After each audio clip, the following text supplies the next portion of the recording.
I'm going to call this meeting of the Mountain View Western School District Board of Trustees to order at 7:02. And I'll say that no action was taken in closed session. And I would like to ask everyone to rise for the Pledge of Allegiance. I'd like to make a public comment right now. Discuss the Pledge of Allegiance. Yeah.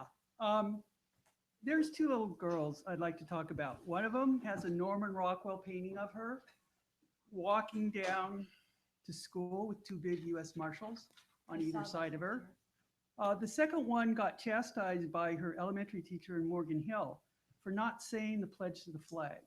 Little girl doesn't believe in God, and she thought she was exercising a right that she had. So I think this is the teaching moment for this time.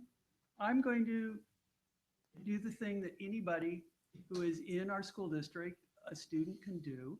If they choose not to believe in God or saluting the flag like Jehovah's Witnesses, they have the civil right to not do that. So I would like to honor their civil rights and those civil rights of the woman who was a 10-year-old girl in that Rockwell painting, got an award, Steinbeck Award last night. Rudy is, I think, her name. Ruby Bridges, sorry. So I'm not going to stand for the pledge tonight. That's fine. And I will say, with two attorneys and a paralegal in the midst, we are absolutely aware of everyone's First Amendment rights to not say the Pledge of Allegiance or to stand silently or omit the words of their God, anything like that. But if you want to make this visual statement, that's fine. Would you like it recorded in the record that you sat with the pledge? No, doesn't matter. Okay, so I pledge allegiance To the flag of the United States of America and to the republic for which it stands, one nation, under God, indivisible, with liberty and justice for all. Okay. Move on to item 5, consent agenda. The following items will be handled with one action. However, any item may be removed from consideration by individual board members or the superintendent. Before we start discussion on this item, can I have a motion? I move to approve the consent agenda. Second. Okay, it's been moved by trustee Lambert, seconded by trustee Gutierrez, that we approve the consent agenda. Is there any discussion? So I'm going to call on trustee Nelson first. Yeah, I don't want to pull anything. I want to say I really appreciate the way the staff is asking questions on these consent item things. I sometimes have a very detailed question, and I've been getting excellent answers back in a timely manner. So I don't have to, oftentimes I don't have to pull anything. If I have a question, I will, of course, pull it, but you're doing a great job on that. So trustee Colantonado. Yes, the Measure G bond program audit. I guess I have a question for Dr. Clark. I can't remember how this, what the answer was when I asked about, if I asked about this. Is this? So can I say right now, if it's Oh, a let's simple just pull it. question? Just pull it. Okay, just pull it. Okay, so we'll do that. So I'd like to move that we, Can I amend the motion to yes. approve everything but G Yes, at this time? Dr. Lambert, is Yep. Second. okay. Okay, it's been moved by trustee Coladonado, seconded by trustee Lambert, that we approve the consent agenda. Absent item G. All in favor, say aye. Aye. Opposed? Okay, and we'll come back to item G at the end of action. Perfect. All right. Item 6, communications. Item A, employee organizations. Does the teachers union president want to say something? I would. Hello, there it is. Good evening. Tomorrow marks the end of the second trimester, and so we're, well in a very busy period of time, all the schools, and we're also on Monday, we begin our negotiations with the district. So we're looking forward to going forward in a positive direction as we move, the district forward. So I wanted to give acknowledgement to that and all the hard work that teachers are doing right now, with the district benchmark tests and writing, scoring, and so on and so forth, and getting report cards going. The second thing I wanted to talk about is at this week's site rep consuls, we have a monthly site representative consul meetings. The CTA talked to us about a CTA initiative about trying to extend Proposition 30, the supplemental tax. They're not focusing, they're letting expire the sales tax part of it. And we are beginning initiatives towards getting ballot signatures to get it on the November ballot. And I would encourage the board to discuss this item and hopefully make a resolution in support of it. As I think it's an important part of what of income towards all the districts here in California. And as Do you have such a resolution? no, I don't. I didn't craft one Yeah, up. that I think would be appropriate. Okay, so I will do that the next meeting. I think also in the recent CTA has a monthly news magazine that goes out to all the members, and in it, and I made a comment to some CTA people I know that it showed that we are still 46 in the nation, and ADA, funding for students, average daily attendance funding, and when in New York was way up there in the top 5, top 10. And so it really struck me because that's where when I started teaching in the early 80s, that's where we were at. And so after 30 plus years, we're still in the same place. And I think it makes it all the more necessary, like this funding that we're talking about, extending that. And then the last thing I wanted to mention was that, this is my last year, and I've been here for 15 years, and I've served under 8 superintendents. Prior to that, I was in 17 years at Redwood City under 2 superintendents. And, as I was getting ready, preparing, for tonight, this evening, thinking about what I wanted to talk about or express to you on behalf of the teachers is that, I worry about the institutional memory of our district, with all the change.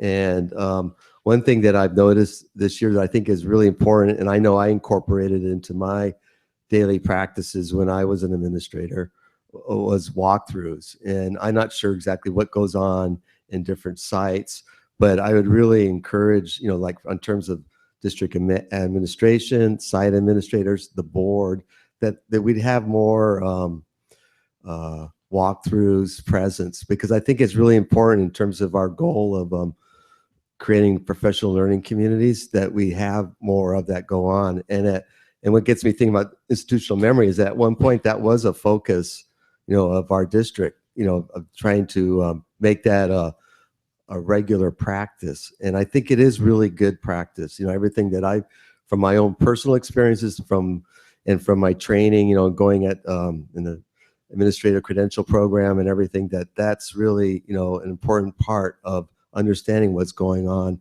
at the schools. And so, and I think from a teacher perspective, I think teachers appreciate it because it gives us feedback and it makes us feel like we're not teaching sort of in isolation, and that we're working together as a team trying to improve everything, our instruction that we're giving with our students and stuff like that. Thank you. Is there anyone from the classified union who wishes to speak to us? Seeing none, I'll move on to district committees. Would anyone like to report on a district committee meeting they attended? Okay, move on to superintendent. Superintendent report. Just want to say 2 things. The biggest thing is next week we have 2 fun days in the sun, all day sessions to start the next stage of our strategic plan. So just want to remind the community about that there are 3 sessions on Wednesday and 2 sessions on Thursday, which is a great, exciting time for our district. The second thing I would just say is that, Veritas is going to do an African-American read program with us. It was great. Corporate sponsor came out, said we want to read and then donate books to the schools and the teachers. So I just wanted to acknowledge them for, the work that they're going to do. They're going to start tomorrow and do read-ins at all of our elementary sites, and then they're going to finish up on Monday. And so part of the reading is also just they're going to, for every sort of the amount of time that a person works, they're also going to donate a specific a dollar amount for that. So it'd be like $15 per hour or something. But every little bit helps, and so it's great that one of our corporate sponsors or one of our partners came out to help us, and they also will be a part of our strategic planning session too. So kudos to Veritas for doing this for our kids. And is this going to be in your written communication report to the community? Yes, ma'am. Thank you. All right, we'll move on to item 7, community comments. Is anyone here to make comments to the board on items that are not on the agenda? Okay, seeing none, I will move on to item 8, review and discussion. And I'll note that if anyone is going to want to make a comment after the presentation, please fill out a card and give it to Ms. Lilga, and we'll provide some time for you. And I'll note that we have a Spanish language interpreter here tonight and some Hispanic parents who are here interested in this item. Dr. Rudolph. So I have the pleasure of introducing Manny Barbera. Manny Barbera is the Vice President of Advocacy and Thought Leadership at the Silicon Valley Education Foundation. And he will speak to us on English language learners and Latinos achievement. Until recently, Mr. Barbera served for 10 years as the superintendent of Oak Grove School District. Under his tenure, student performance increased for all district subgroups, including a number of students successfully completing algebra and geometry by the end of grade 8. He has received the Hank Hutchins Award from the Santa Clara County of School Black Educators, was selected 4 times as Administrator of the Year by AXA Region 8, and was recently selected as the 2008 Educator of the Year by the 100 Black Men of Santa Clara County. He has a master's in applied psychology from San Jose State, and is going to give us some great information as we start this journey of understanding Latino student achievement and EL student achievement. Welcome, Manny Barbera.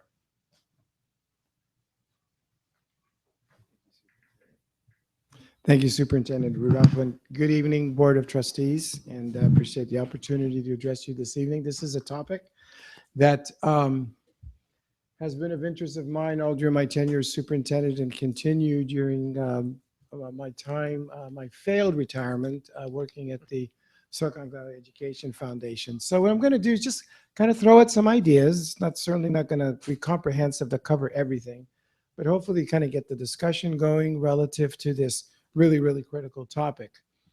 There we go. First, can I give you a little advertisement for the foundation so that our CEO will make sure that I address this. So the Silicon Valley Education Foundation, and we are not the Silicon Valley Community Foundation. I want to distinguish that. We partner with school districts, and we partner to, as it says, our vision, transform Silicon Valley into a model for enhancing public education. We want to be able to leverage resources to support public education, which is what we do. So I want to emphasize that. We partner with districts.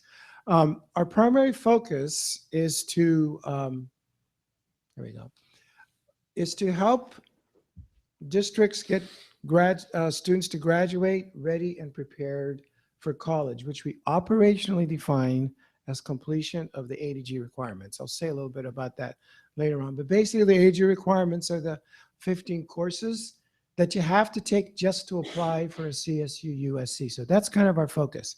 We do it through the lens of STEM and also equity.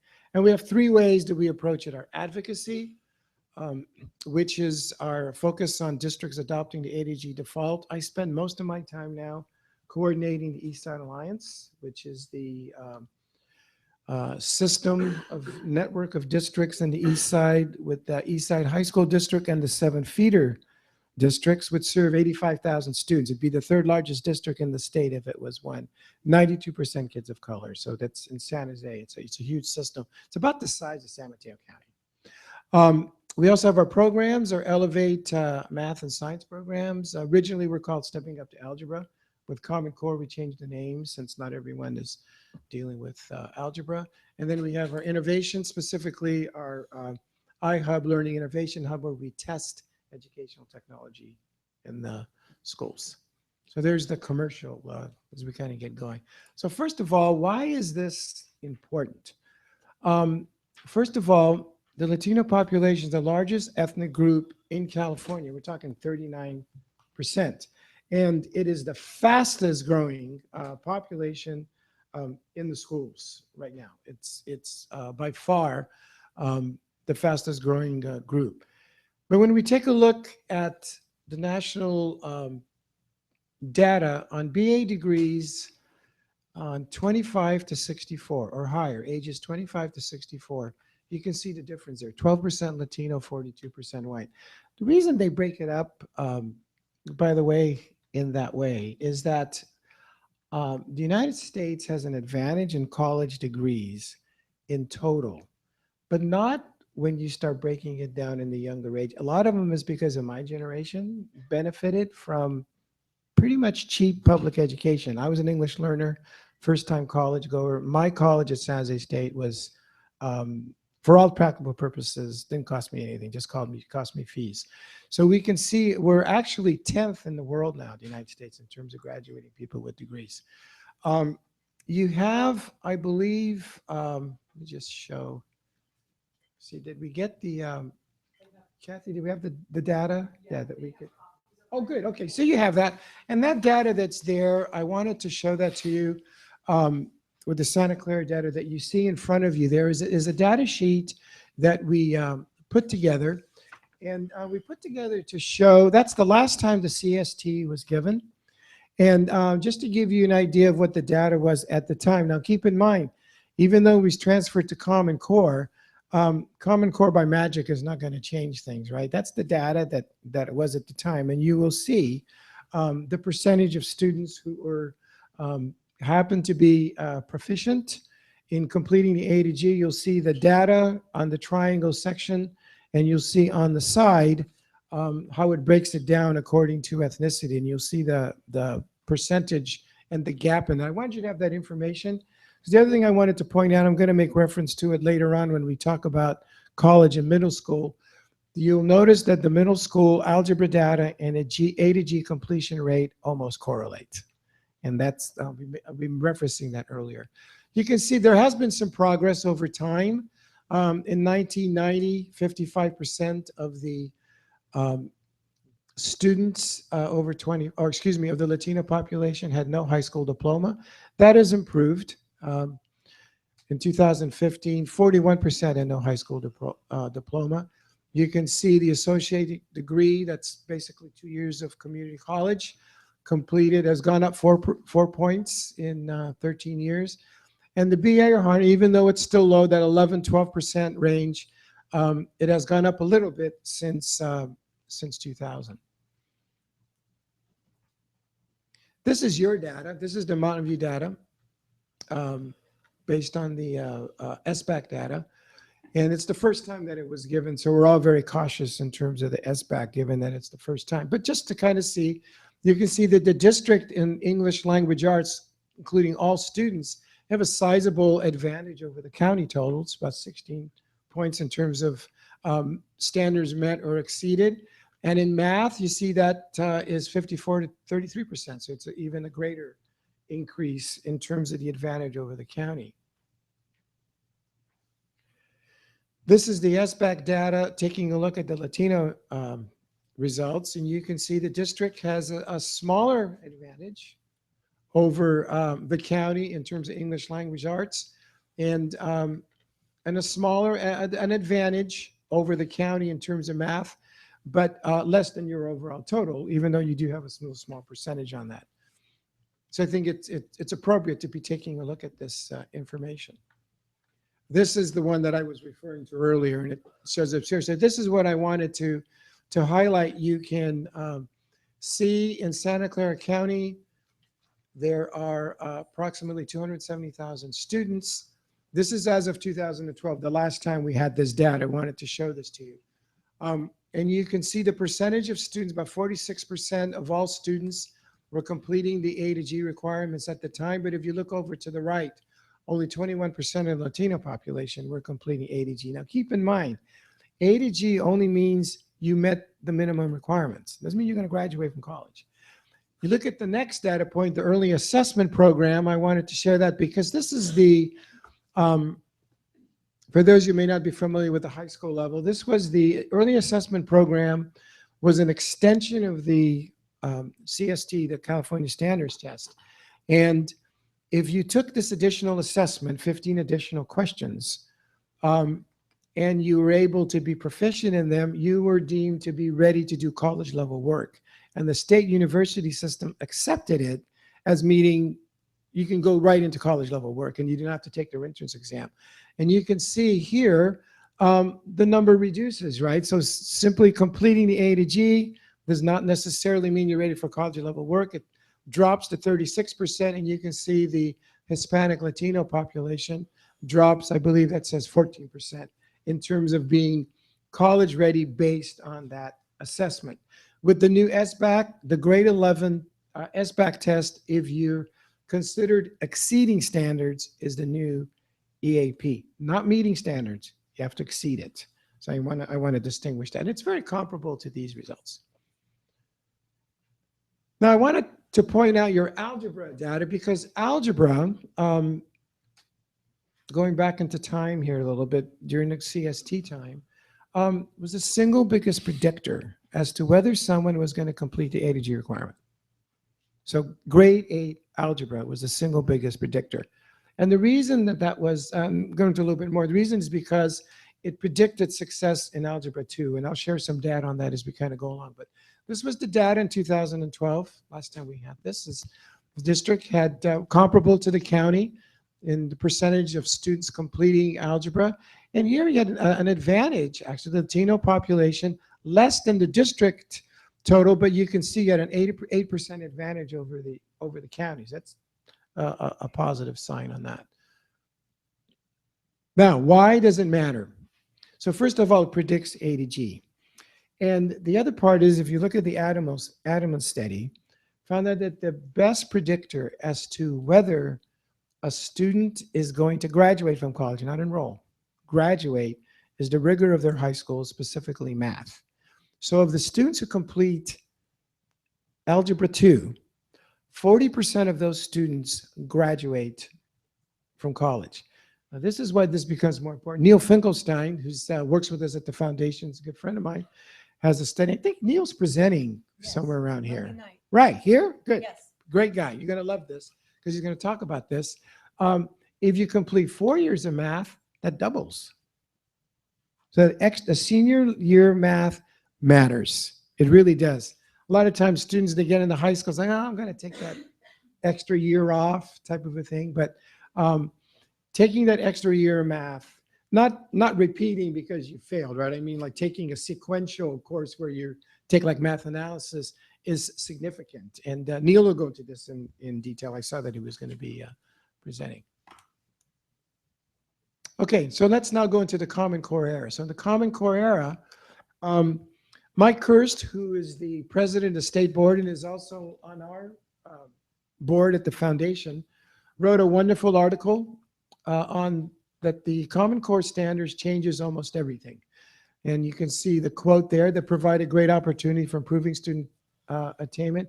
And it really does change a lot of things. In my, 36 years in education and then the 6 years following, I've never seen 42 years such a change that's going on in education right now, not only through instruction, but with the LCFF and the LCAP, huge changes that are really been unprecedented. So it really does change a lot. But it doesn't change everything, with all respect to Mike. And first of all, the Common Core does not change the graduation requirement. I know you're elementary K-8, but I'm going to make a connection to this. California has one of the lowest minimum graduation requirements in the country, according to Achieve. And I presented a lot to parents on A to G requirements. And I often start off saying, how many people think that if you graduate, that all high school graduation requirements are the same? Well, most people think they are, but they're not. High schools set their own criteria for graduating, right? So another one I ask, and how many of you think if you get a high school diploma, you're ready for college? And most people usually think you're not necessarily, right? And so a lot of times you'll also have, especially in families like I grew up in, where the parents don't speak English, they don't even know anything about college. And I always tell the story, I went to community college.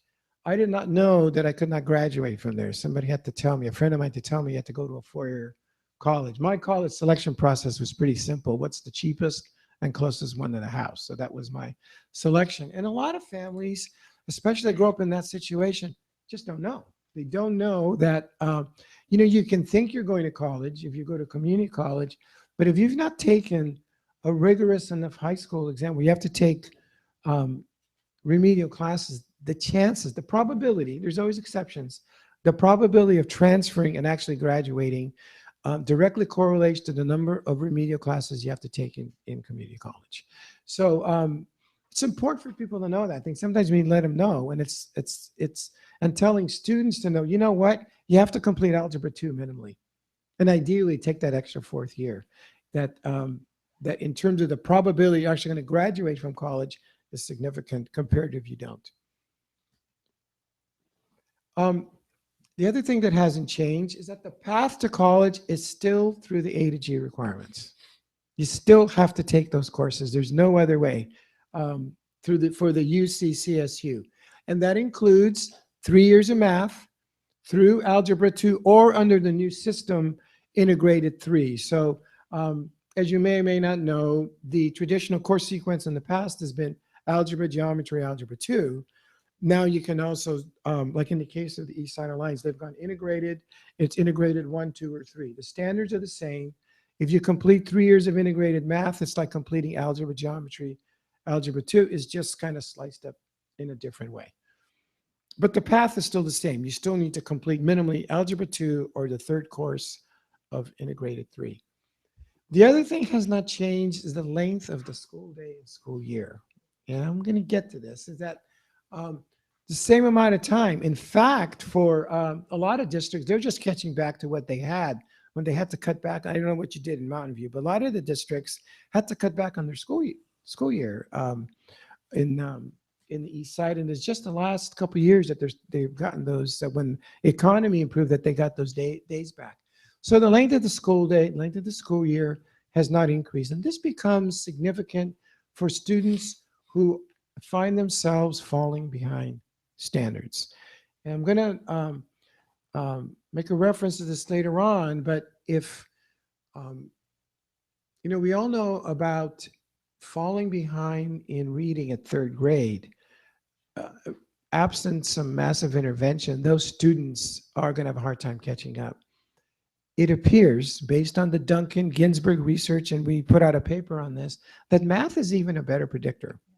That if you're not at standards in third grade, absent intervention, you're going to have a hard time catching up. And you're not just going to catch up unless and by intervention, we're going to be talking about extended time intervention where they can really make up the time. It doesn't mean it has to be that way, but the data definitely shows that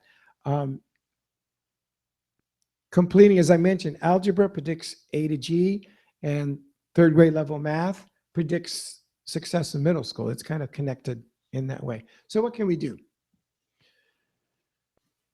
So here's, I throw this out as a theory of action to consider. And this is a systemic four-pronged approach dealing with policy and advocacy, extended time, curriculum instruction and assessment, and the issue of access. And so I want to address these in sequence here. Maybe I won't. Let's see. Did it go? There we go. Policy. Here we go. So let's talk about policy. First of all, the district matters. And by the district, I mean the district. right? The district as a system really, really matters. And one of the areas that we talk, now I know you're not a high school district, but one of the areas that we advocate in that policy is that districts adopt the A to G requirements as a default curriculum. And that's a large part of my advocacy work. In Santa Clara County right now, San Jose Unified was the first district to adopt A to G. East Side, I worked with them after I retired, and they adopted A to G as default. Their completion rate went from 32% to 44% in a period of 4 years. Now, when we say by default, it doesn't mean it's the graduation requirement. It means it assumes that students can handle the work, and then the parent and the student can take themselves out. And I use as a very quick example a situation where I was making a presentation A to G in East Side a year after I retired from my district. And I was presenting on A to G. We're doing it bilingually. And there was one of my former parents was in the audience. And this was an English learner family. I'd known them for a long, I mean, I was there in district 10 years. I knew them for a long time. And they were English, but the student was an accelerated. He actually completed geometry in 8th grade. So I knew this family very well. And it was a week before school started. So I was having a conversation with the mom. And so I said, how's Luis doing? We were talking. She says, doing well. And she shows me his schedule. This is a kid that was completing geometry in 8th grade, right? Let's put this in perspective for you. He's in study skills. He's in integrated science. He's in some math. I go, my first reaction was something happened in the year that I was gone that was something traumatic in the family. I said, is everything okay? She goes, yeah, good student, everything was good. Well, he was misplaced. And so I asked the principal, I knew the principal, I said, I know this family. He should be Algebra 2, Spanish, biology. And he was. In fact, he's at UC San Diego now. So now he would have gone to college, but you don't get into UC San Diego unless you start off right off the bat in 9th grade with A to G courses. You just don't. So the issue there was that look what had to happen for that to change. I was there. She was there. I knew her. It was a week before school. I knew it was chance. The default would keep that from becoming chance. He would have automatically been placed in those classrooms. If the parents want to come in and say, oh, they can't handle that, then they could take them up. But that's what we talk about with default. The other part with this, when we talk about the system, let me see if I got it here.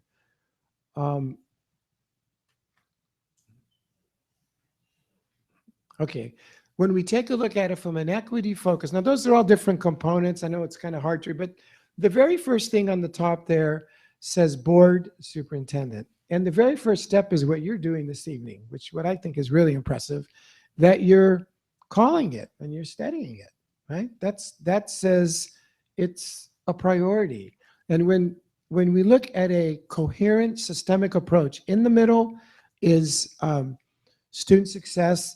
All the components of a system have to be focused in that area. And when you take a look at it from the perspective of equity advancing, in case of African American or Latino success, you begin to say, what are the things that make a difference specific to those students? Now, we're not going to go through all of those. I don't want to panic you. But I do want to mention the very, very first step is what you're doing this evening, to look at it, to call it, and to study it. I do want to highlight a couple of the other areas there. In terms of what makes a difference, the issue of access, which I'm going to get to in a little bit. Do students, for example, have access to critical gateway courses? Before Common Core, it was the algebra course. Now, the issue now is going to become accelerated middle school classes. Who gets into those classes? And there was a lot of evidence that students of color, there was a study in San Mateo by Steve Waterman that found that there was a lot of misplacement going on based on, even though the test results were the same, if you're Latino, African American, you had a higher probability of not being placed in the next level class. With the example I was sharing with you earlier.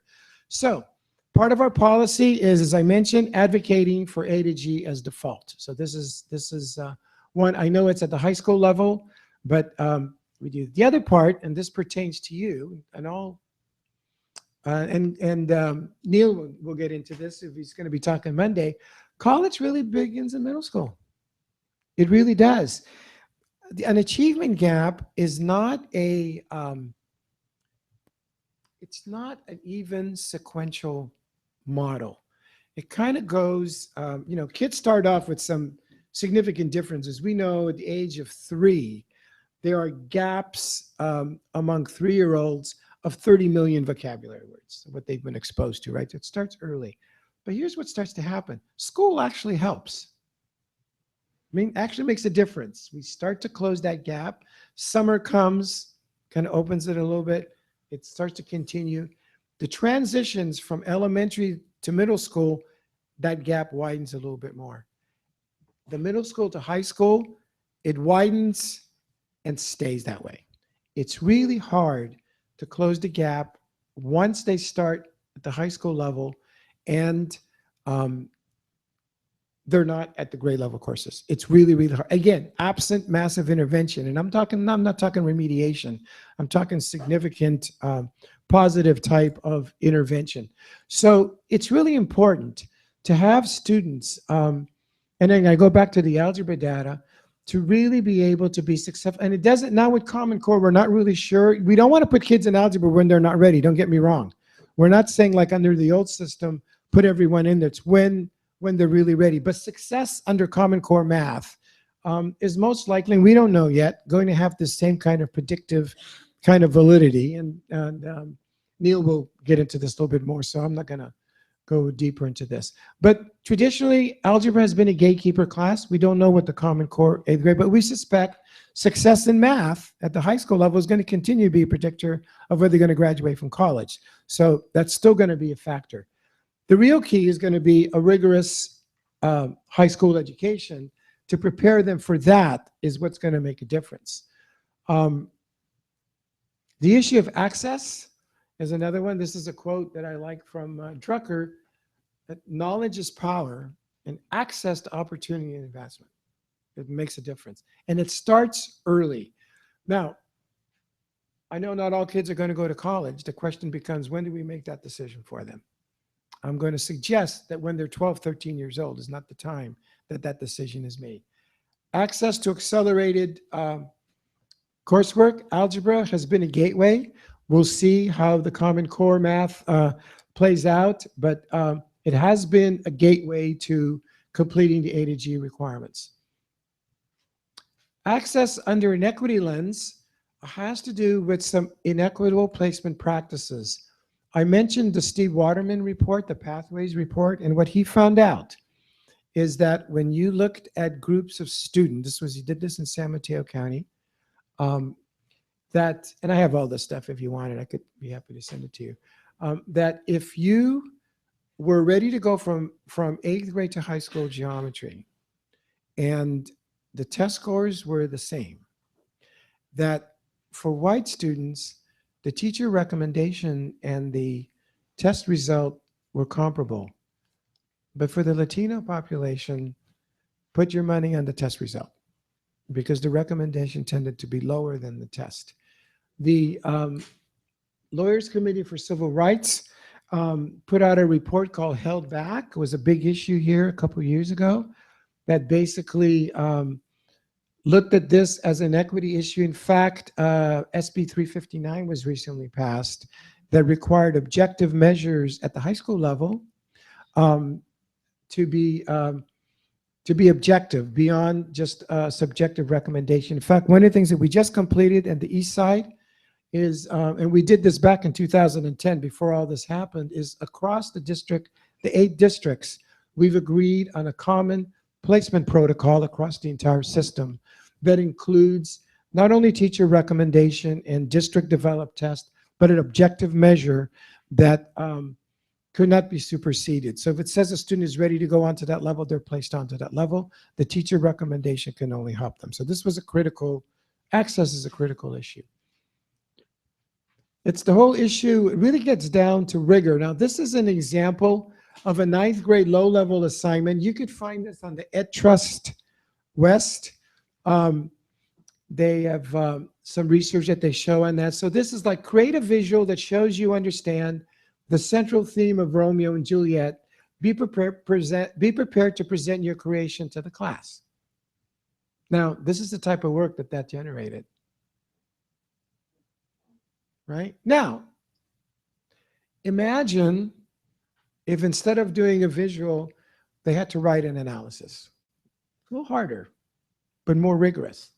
Here is an example. They have a 7th grade high-level writing assignment, an essay on Anne Frank. Your essay will consist of an opening paragraph, which introduced time. You could see that. Your thesis will state specifically what Anne's overall personality is, etc. You might organize your essay by grouping psychology into. You see the difference. And I don't have time to go into here, but I will guarantee you, I experienced it when my twin boys, who are now both teachers, or one of them is actually a principal, where one year I let one of them talk me out of placing him in a higher level AP class. One of the biggest mistakes I ever made. The difference in the type of work they did was I felt like I was part of a study. This was a long time ago. They're in their late 30s. This is real stuff. And I think the difference in rigor is what we're really, as they get to the high school level, it's what begins to separate them, right? That's where that prediction of whether they can do the work. Curriculum and assessment. Common Core is a radical change.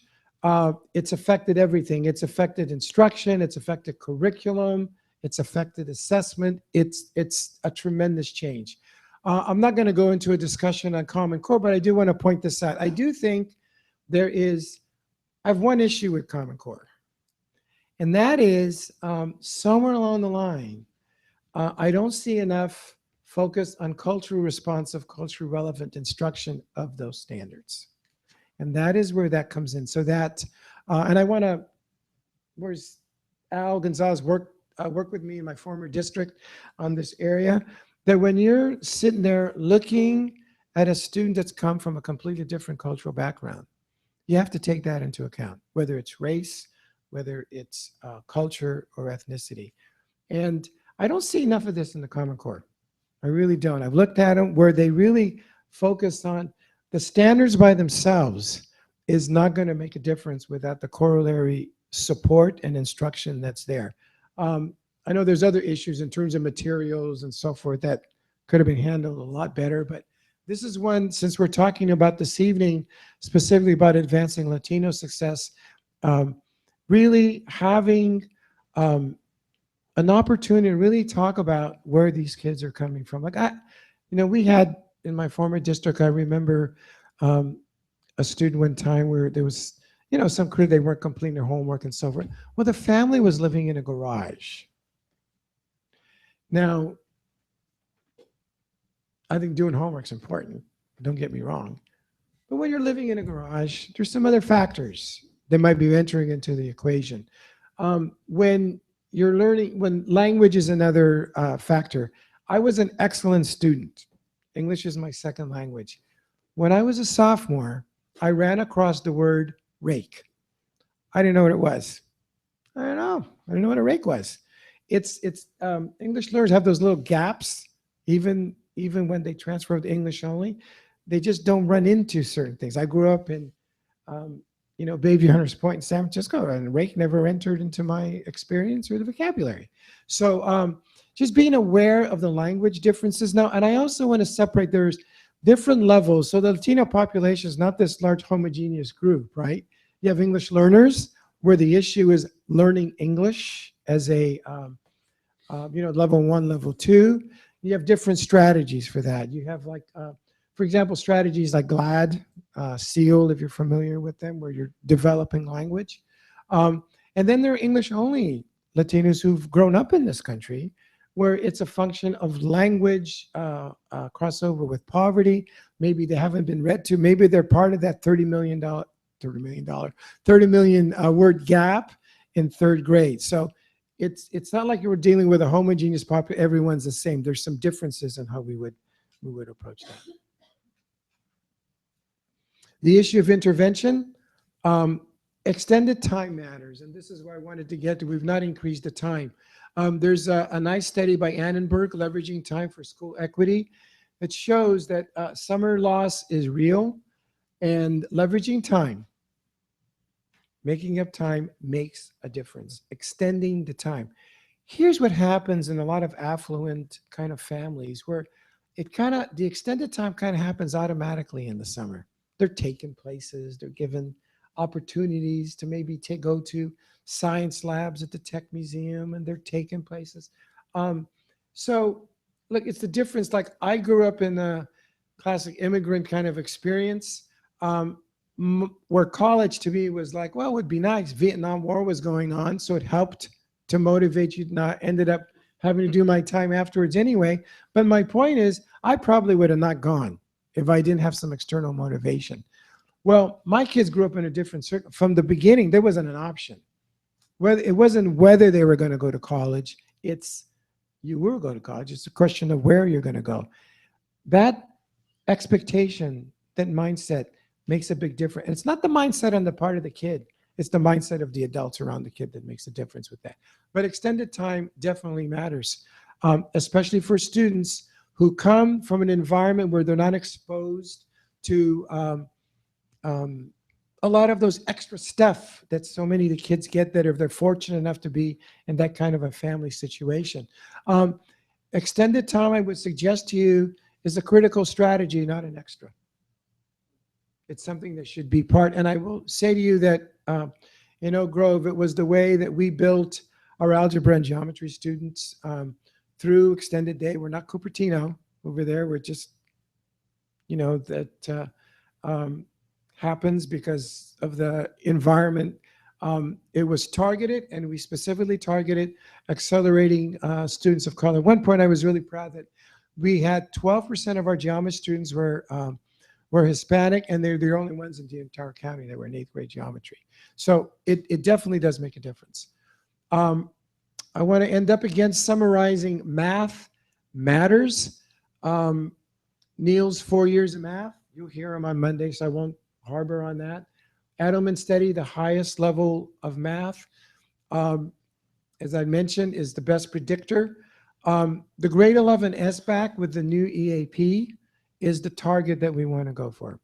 The new Smarter Balance assessments at the exceeding standards says you're ready for college. Meeting standards means you're just on that edge and you take an additional year in the next year, the way the old EAP worked. The importance of middle school. Middle school starts, in fact, another thing that you'll hear from Neil is that if you get a D or an F, especially in math in middle school, that child's already at risk. There's already a danger on that one. Middle school really matters.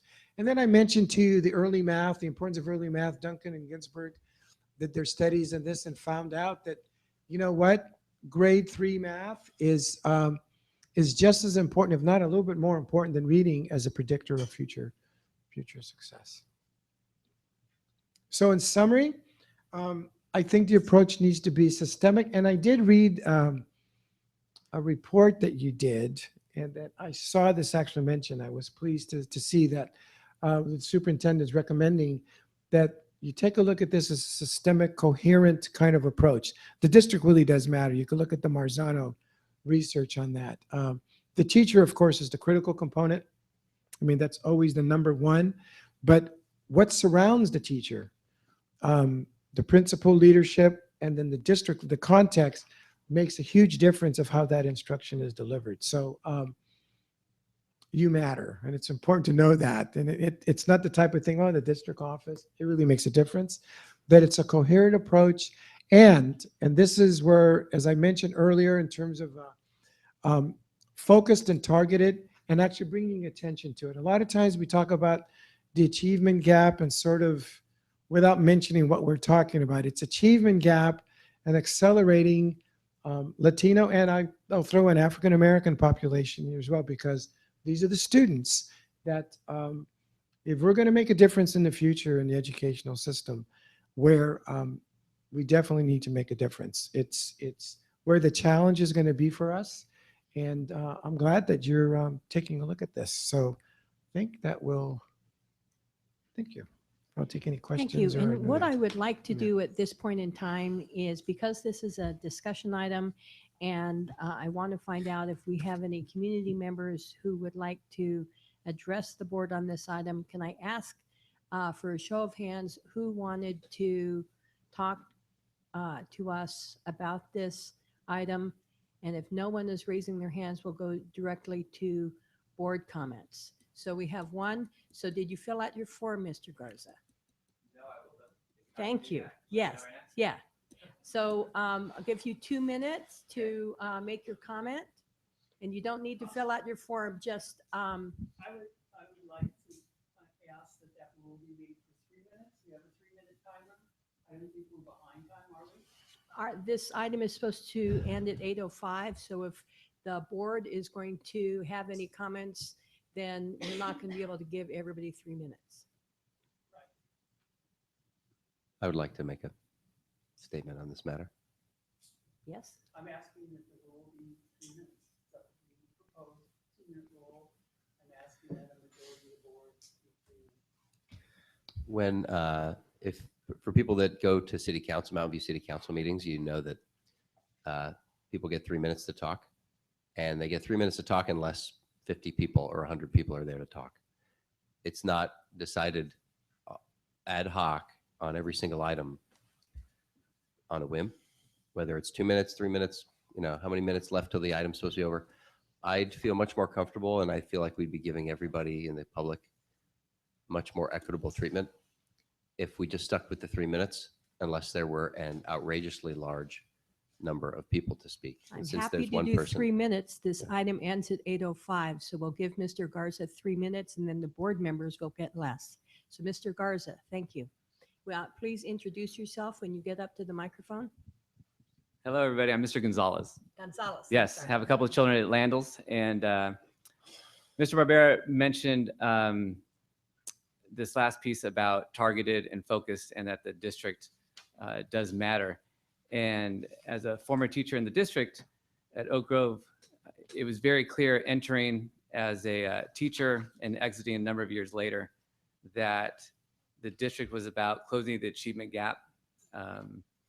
It was what our principal led us through through various professional development, through walkthroughs, through one-on-one conferences, through the evaluation process. That was our purpose.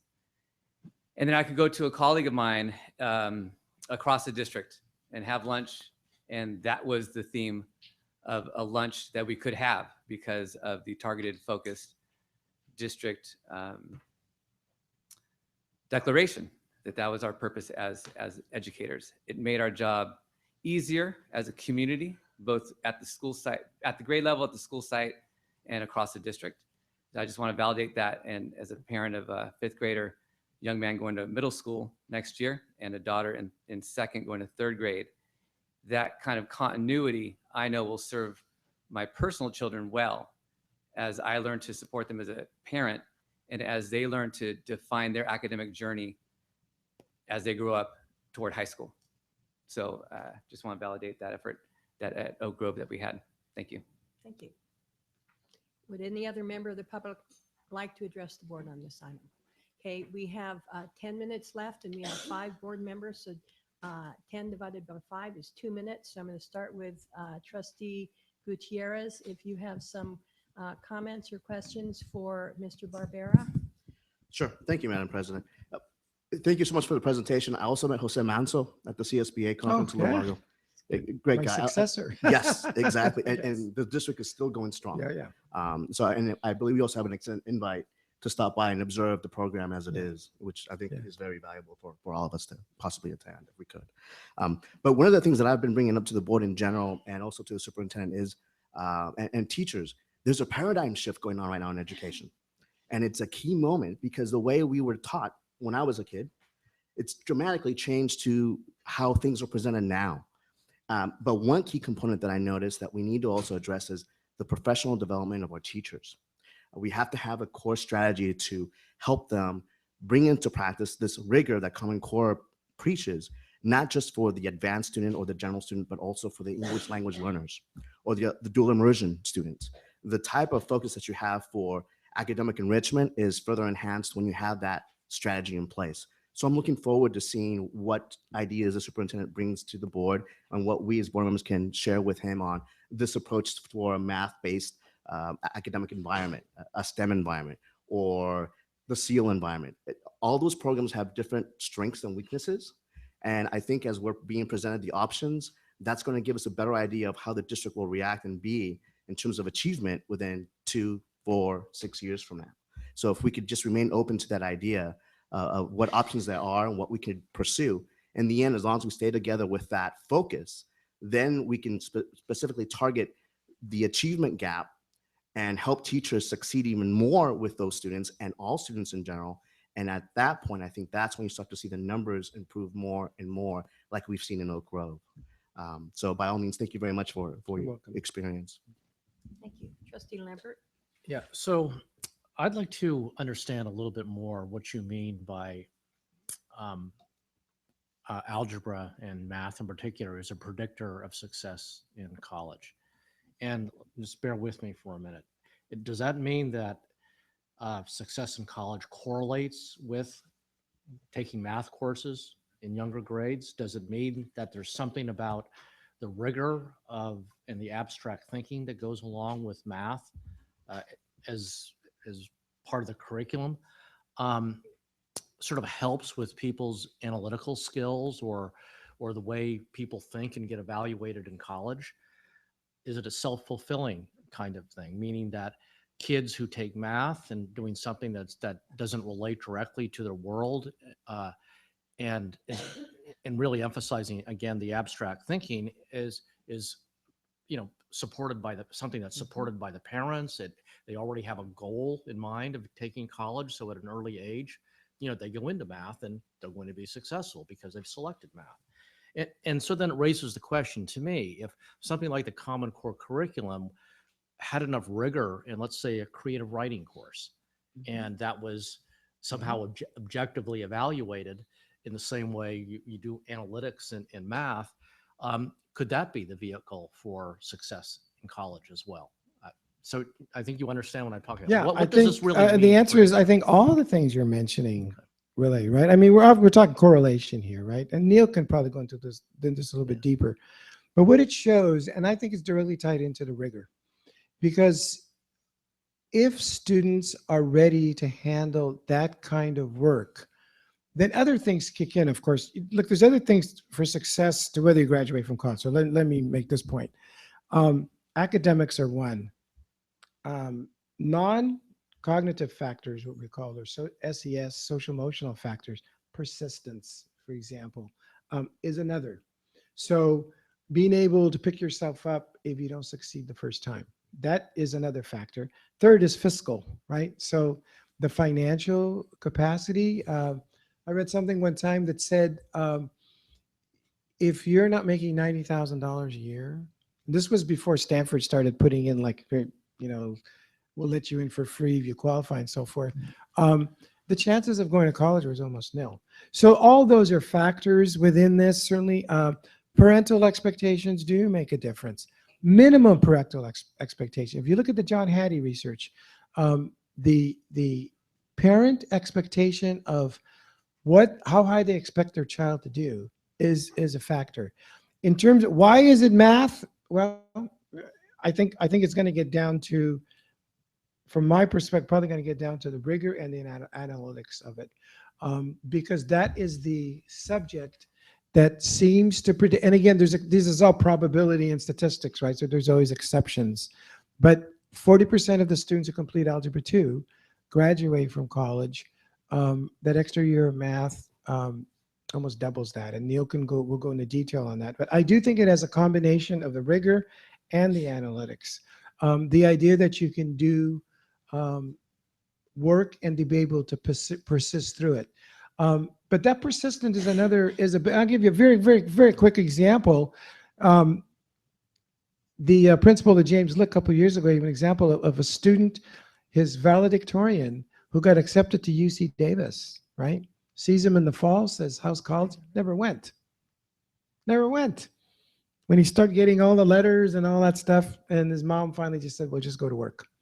So I think everything that you mentioned are variables, but for the correlation between completion of math and graduating from college seems to be pretty strong. Yeah, so there's nothing magic about math per se. No, And I mean, people's cognitive Neil may say abilities something. are- I mean, right. I don't think there's a magical component. I think it's tied into that rigor.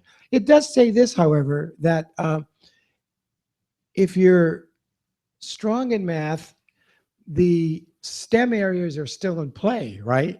As majors. If you're not, you're eliminating all those options. So I think that kind of kicks in there as well. Good point. Yeah. Thank you. So I'll use my 3 minutes to say, 2 minutes to say three things. One is, while everyone is here, I'd like to make a pitch for our College Begins in Middle School program that's happening this Monday at Crittenden Middle School from 6 to 8 p.m. Mary Lou, will you stand up, please? So Mary Lou Cuesta Flores is on our planning committee for this event, and we'll help introduce the speaker. I'm on the planning committee, and also Maribel Barajas. Phyllis Rogers has helped us. It's co-sponsored by our DLAC. You can sit down, thank you. And we'll have an interpreter there and childcare. You could have gotten a better guy. Neil's terrific. You'll really Yes, like it. yeah. It's really good. Another thing I want to say is, well, we're starting to learn from our League of Women Voters study on public higher education is the importance of counseling in high school and college. So a student like you describe who is accepted to UC Davis is going to be shepherded through instead of, just doing it by himself. And the third thing is I'm very involved also with high quality early childhood education. So it's not just third grade reading and math scores, it's high quality preschool for Oh, 3 it and 4 starts year there. olds, and even 0 to 3. So Yeah. it's a big subject. Thank you, Mr. Cullivan. Thank you very much for the presentation. Okay. I wanted to ask you a couple questions, and then also just point out that the research about the 4 years of math and so forth, the correlations, I wonder what the applicability of that is, because I have a feeling that the kids that want to take 4 years of math or take more math than is required have something going on that we can't just change with policy, that we can't just counsel into them, Like I took 5 years of math. Yeah. It wasn't because I knew of a correlation. It's just because I like math, and so unless we can make people like math, they don't like it. I don't know how to apply these correlations to like improve college graduation rates or something.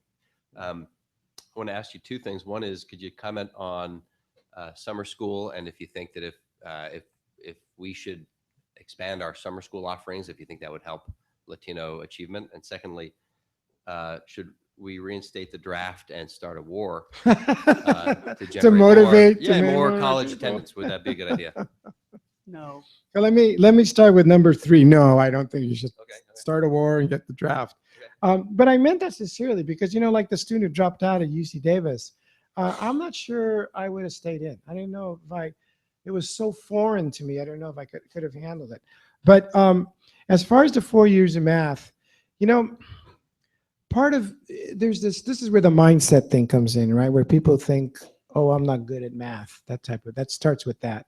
I have done this. I've done presentations and in the middle of, I'll say as if girls aren't as good as boys in math. And I'll actually have people start to nod. And then I'll go, I just made that up. But the idea in our society is that it's so ingrained that, I'm just not good at math. But we know that with effort, it can make a difference. And I think that emphasizing effort is the key. The other part, as far as taking them, look, not all my kids like math. They were going to take a 4th year. I wasn't going to negotiate with them. And I think sometimes we just need to be honest with the kids and say, you know what? You got to do this. If you want to go to college, you got to do it. Sometimes you have to do things you don't want to do. There's a lot of things I don't like to do that I end up having to do. Broccoli. And something like that. broccoli, for example. So whatever it might be. But I think we can encourage kids to go in and to basically say, look, you need to take this because you need to take it. Sometimes parents, and again, depending, and let's get to the cultural thing here. Parents who don't know the system will rely on the system to take care of things. Sometimes the system doesn't take care of things, and we have to let them know. So as far as summer school, absolutely. That research I just mentioned there, summer intervention definitely makes a difference. Extending the year, it's more time, and it helps students either catch up or accelerate. Cupertino doesn't get, I hate to keep picking on Cupertino, but I just know their data. They don't get their numbers by magic. They get their numbers because those kids are going to summer and taking all these classes. So I'll say that.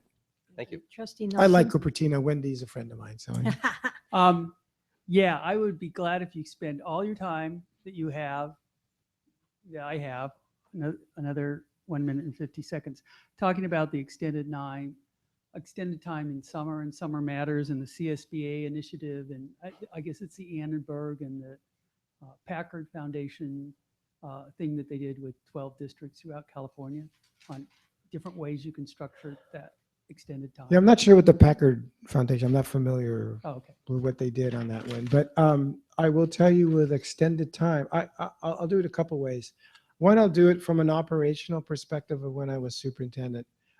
This is one of the ways, in addition to focusing on this, that we, even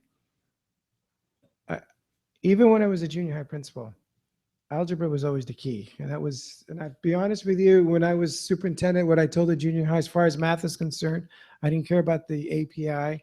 I wanted to see proficiency rates in algebra because I knew that that was the course that was going to open the courses. Now, how do you get kids? Well, some kids are good at math, like you like it, you love it, you do it.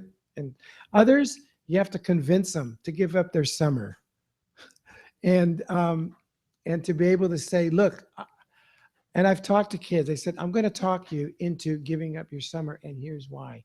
And when you show them what the pathway is, I said, first he said, how many want to go to college? You're not going to college unless you complete those 80G requirement. It's just not going to happen. And minimum is algebra 2. So I think it's a matter of being able to let students and parents, look, I've had parents in the audience turn around to their kids and say, you're going. I mean, just like that, you're going to go. And because it does make a difference. And that's how we got our numbers up. We got to the point that each one of our middle schools had a full section of geometry. Now, I was proud of that, but put things in perspective of what we're competing against. Keep picking on Cupertino. Don't tell Wendy when you're at the superintendent meeting, but they had we had 133 kids in Oak Grove that were in geometry, 3 middle schools. I felt good about that. Cupertino had 1 school with 130. So the students that we're educating, they're not competing among themselves. They're competing with that. And that's what I used to benchmark against, that, the level. And the way we did it is through this extended time. And the Annenberg study makes it really clear from early on, by the way, that extended time really does make a difference, especially for students who are below and are not going to be spending their time in an enriching kind of an environment. That's the other component with that. I mean, if you're in an affluent situation, you're traveling, you're going to museums, you're taking courses, that's one thing. But if you're not, this is the way to help them catch up. Thank you, You're welcome. Superintendent Barbera. X. Yes. All right. So we'll move on to item 7B, current lease contracts. The board will review current lease contracts. Okay, so it's coming up. By the way, thanks, Manny. Really appreciate it. All right, so the board requested a review of our leases that we currently have going on. As you can see, there are really 2 leases that are sort of coming to an end. The 2 Google leases, one at Slater and one at Therakoff. Those both are expiring in 2018. Slater, which is Our Santa Clara County one is a year to year, but it's required for special ed. The one that was just renewed, which is the Wisman lease with the German school, currently extends to 2045. And then you can see the other ones, which are YMCA programs that are at each one of our sites, and typically about 1 to 2 rooms. Those are sort of on an annual one. And then there's one that is kind of interesting, which is the Cooper Action Day Primary Plus. That lease, we're still doing the background work on it. It's been there for 20 something years. But apparently we're just trying to find where the actual lease is and when the last time it was renewed. And it seems like it's just one that's been going on for quite some time. So this is actually just this is all of the sites that we have, as well as the projected amount that will come. I do want to note that Google has a sizable increase for the next year. However, again, that expires in 2018. And then the German lease, which expires in 2045, will, per the agreement, increase over time. Thank you. I know that our board has questions about this, and I'm wondering, do any members of the public have questions about this? Okay, so I'm going to start with Trustee Nelson, 2 minutes. Yeah. I think last time I heard the thing about the primary care plus is that it's year and annual lease, but who knows where that came from. Yeah, It doesn't seem to be not annual from what I can tell. One of the things I'm interested in is something that got discussed in terms last year, particularly with Dr. Skelly coming in, was that we're a property-rich district in terms of the amount of footprint we own in acres in this very expensive area. And so I like to, once we got thinking in terms of that, it did make a difference, as Mr. Coldonado has talked about, for how we worked on these, and the real estate person, who was very good, by the way, on negotiating for us. But I look at return on assets, and one of the properties I know, based on the assessment of properties right near because we're all sort of near residential, is that we have one property that has an estimated land value of $40 million. And one of the interesting things that's always used when you do commercial stuff is, what's your return on asset? We have an asset, it's a $40 million asset. How much return are we getting on it per year? Calculate the return on assets is pretty easy. The yearly income divided by the asset value in dollars, and you get a percent. And there's a very interesting percent that I would not use for investments that I have. The return on assets on this property is 1.2% this year. And when I look out at 2018, 2019, and do that very simple calculation, return on asset, yearly income over the value of the asset, just the land, not anything that's on the land, I get, well, it's going to go up to 1.2%. It's going to go up a little bit. That's not right. Would you tell us what mystery property you're referring Oh, to? that's Cooper.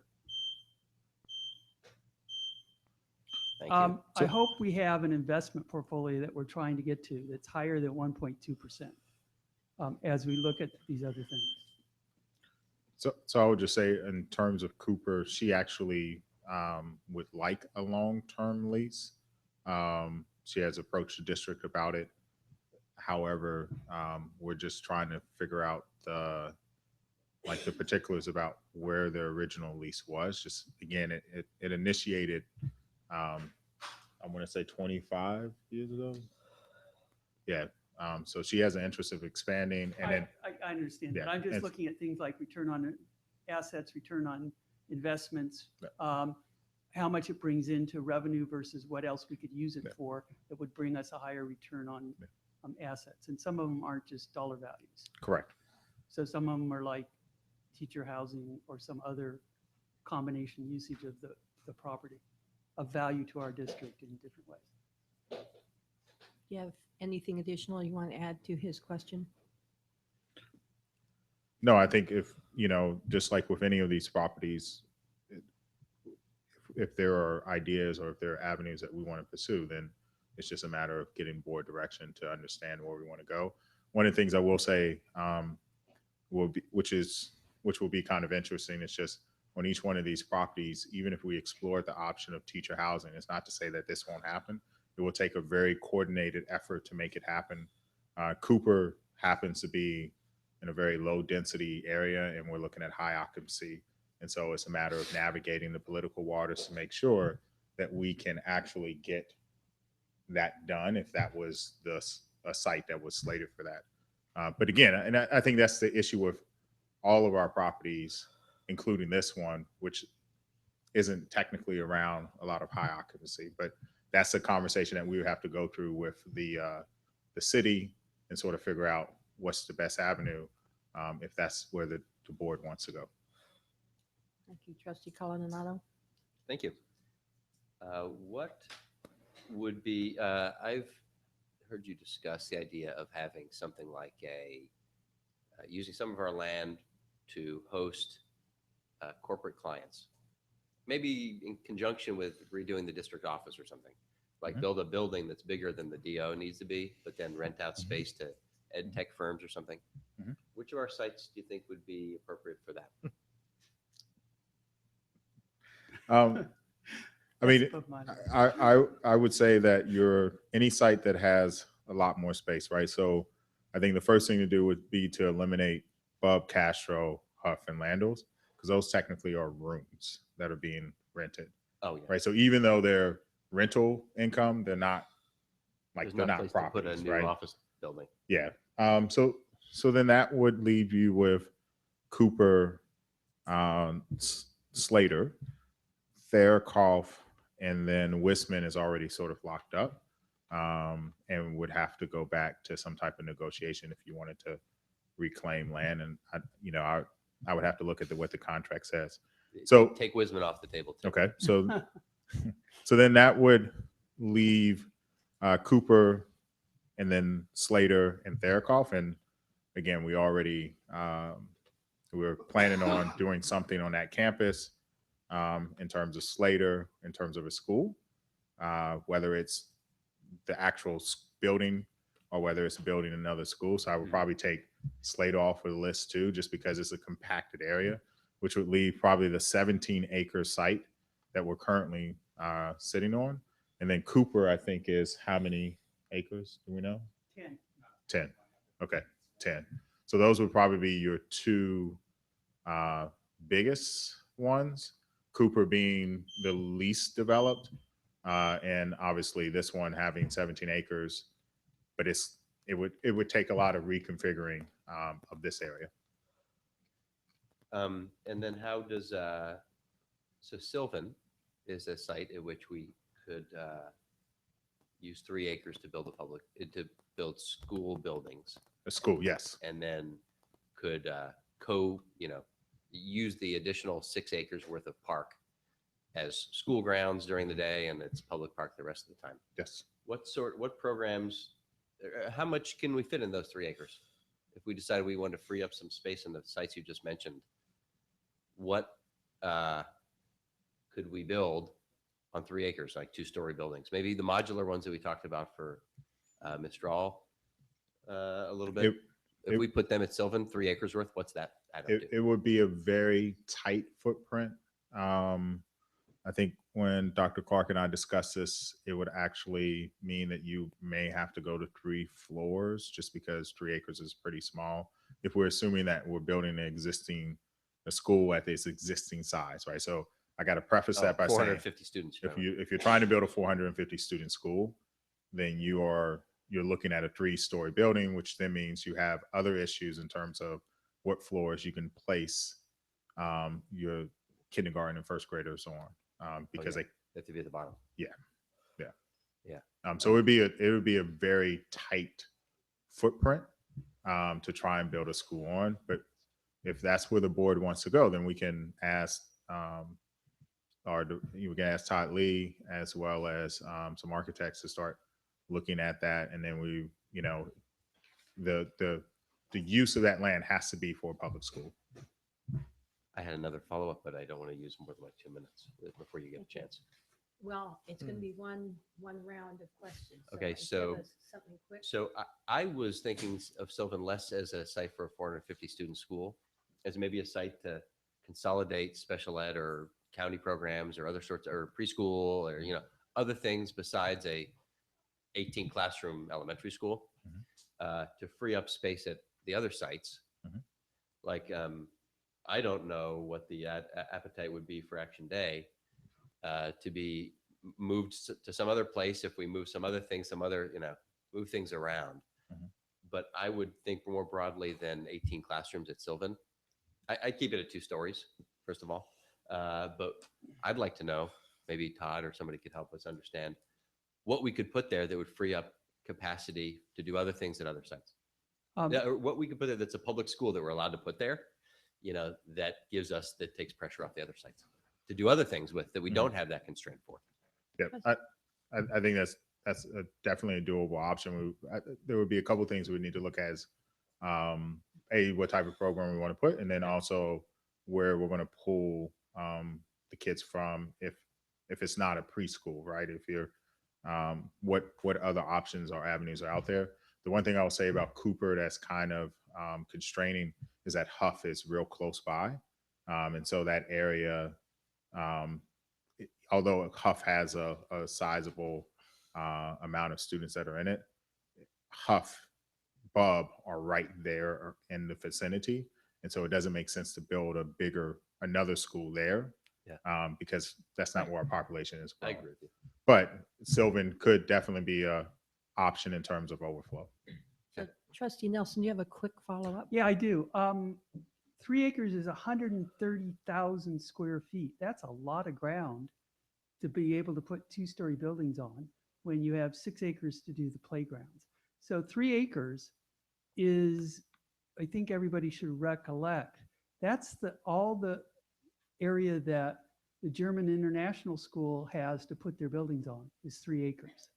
So I'm not quite sure when you say 3 acres isn't enough to build a school just like the German International School and do it 2 stories and easily get to 18 classrooms if you wanted to. I don't see why that's a good idea. So I think what we are talking about is overflow that does something else, maybe PKs or something that could be PK and convertible to something else later. So we're not talking about a neighborhood school as far as I know. And 3 acres that's 130,000 square feet is a lot of land to build buildings on. Okay, so I'm going to take my 2 minutes and I'll ask Dr. Clark, since we're in a public setting here, will you remind people of the letter that I think you just sent out about construction trailer that's going up at Cooper Park? So will you tell us about that? So we sent a letter to the surrounding neighbors of Cooper that are essentially right adjacent to the property itself. And we're installing the program manager's trailer there. Greystone West is putting their trailer there because they have to be relocated off the Crittenden campus because of the auditorium. So it'll be there for the duration of the bond program. Yeah. It's not a construction trailer, it's just offices. Right. We And tried the to oth- make that distinction in a letter. Right. Thank you. And I appreciate, having the opportunity to say this in a venue that's more widely heard. So the other thing I want to say is, Dr. Rudolph, you mentioned that the Slater Google preschool is increased rent for a couple years, but it's a short period of time. And I don't know if this is an appropriate venue to talk about this right now, but I'm interested in having a longer period of time for a tenant like that, unless we hear of something else that would be better in there. So you don't need to say anything right now, but I wonder why we have this lengthy contract for a German school and not one for Google. Trustee Lambert. Yeah, I think listening to, you answer the other questions, you sort of answered mine. I just comment on, I think we need to take a deep breath and finish our current construction projects and before we embark on, on other things. But, I do agree, we appear to be a land-rich, district and, in a very rapidly growing area that's very expensive. And we should always consider what options we have for, gaining additional resources. So. Thank you. Trustee Gutierrez? Thank you for the presentation. This helps. I know part of the reason why we also wanted to discuss this was because I was new to the board. And now I have an understanding of what options we have, what it looks like, and thank you for that. Okay, so I think we're done here. We'll move on to item 9, review and action. Item A, initial proposals for Mountain View School District and Mountain View Educators Association for revisions to the collective bargaining agreement. Okay, so as part of our initial proposal, I'm going to read in accordance with our board policy 4143.1 and government code 3547, all initial contract proposals of the board and employee organizations that relate to the matters within the scope of representation shall be presented at a public meeting and shall thereafter be public records. Meeting and negotiation between the district and the employee organization representatives shall not take place on the initial proposals until a reasonable time has been elapsed after submission of these proposals to enable the public to become informed and express itself regarding the proposals at a public meeting. Staff will present the district's proposal with respect to the district's collective bargaining agreement with the Mountain View Teachers Association. You want to go first? Or you want me to go first? I gotta give you.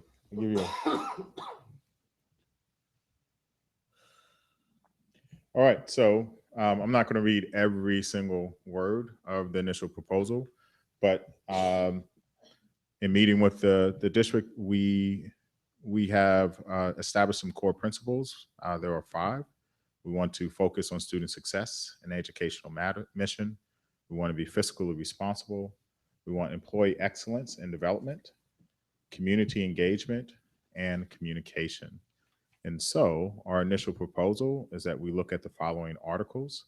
Article 1, which is our preamble, and we want to revise this article to cover page of the agreement to reflect the 3-year agreement, July 2016 to 2019. Article 3, hours. The district has an interest in examining and clarifying the professional workday, professional responsibilities, instructional minutes, preparation time, and collaboration time to serve the best interests of the students and employees. Article 5, compensation and benefits. The district has an interest in exploring fair and equitable improvements to total compensation consistent with the core principles above. Article 8, professional growth and development. The district is interested in examining criteria related to the credit for professional growth and development and its impact on total compensation. Article 10, evaluation procedures. The district is interested in considering the evaluation committee's recommendations and amending this article to provide for a more meaningful and effective evaluation process. Article 12, leaves. The district has an interest in examining current leave language about child rearing leave to ensure compliance with Ed Code Section 44977.5. And finally, Article 23, term and reopening negotiations. The district has an interest in amending this article to reflect a 3-year agreement and limit reopeners during the 2017 and 2018 school year. You want me to pull that for you?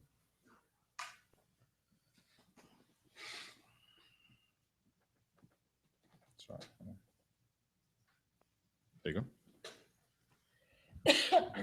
Okay, and so from the Educators Association's point of view, we are looking at the whole contract as well, and we are looking at Article 3, hours, and there was a number of bullet points within that in terms of one of the issues around prep time, because of the substitute situation. Oftentimes, teachers are being asked to give up their prep time, so we're on to pursue that, about how to limit that or get a better compensation for that in terms of emergency sub relief. And we're looking at also issues about teachers that are working after hours, like in some of the music programs or theater programs, about how to get compensation for that. We're also looking, in terms of general compensation and benefits, as I've talked to a number of times, we have a big turnover rate. And so we're looking together with the district about how to make the district a place where teachers come and then stay, for an extended period of time, because I think evidence shows that when teachers stay, work together, collaborating with site administrators and district, that we, that students get a better education. And we want to explore the issue of class size. And we want to also look at the issue about how classes are configured with regard to students with IEPs. And there's a joint committee going on around the evaluative process, trying to make that more of a 21st century process. So we want to work together on that. And we have a question around exploring leaves and increasing the number of discretionary days for personal necessity. And, again, I think overall, as I said at the beginning of the meeting, we're looking forward to working together with the district to, move ourselves collectively forward, and making our district a better place to work at and a better place for students to learn. And so I think we all have a common intent on that. Thank you.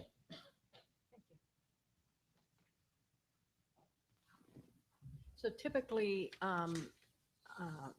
this is an item that comes to us publicly, but we don't make public comment about. So I move that the board approve the district reopener proposal to the Mountain View Educators Association as presented. Second. okay. It's been moved by trustee Gutierrez that the board, Lambert. Moved by Lambert. Lambert, Seconded by who did that? Yeah, Gutierrez. trustee Lambert and seconded by trustee Gutierrez, that the board approve the district reopener proposal to the Mountain View Educators Association. All in favor, say aye. Aye. Aye. Aye. Okay, motion passes unanimously. Thank you, gentlemen. Okay, we'll move on to item 9B, resolution number 1584.2/15, Measure G Series Bond Issuance. Good evening. At the last board meeting on February 4th, we presented the resolution for board action regarding the issuance of Series B for Measure G. Tonight with us, we have Chris Hyatt from Kegent. She'll be doing a short presentation. We also have Kristen Villalobos, who is from the underwriter Royal Bank of Canada, and Carlos Villafuerte, who is bond counsel. So, Chris.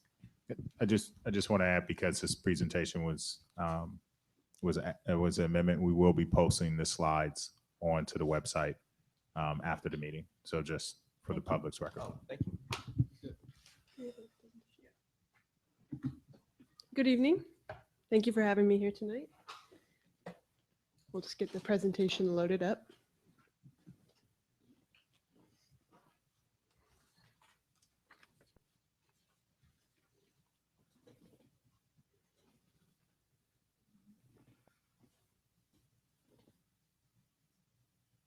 There we go.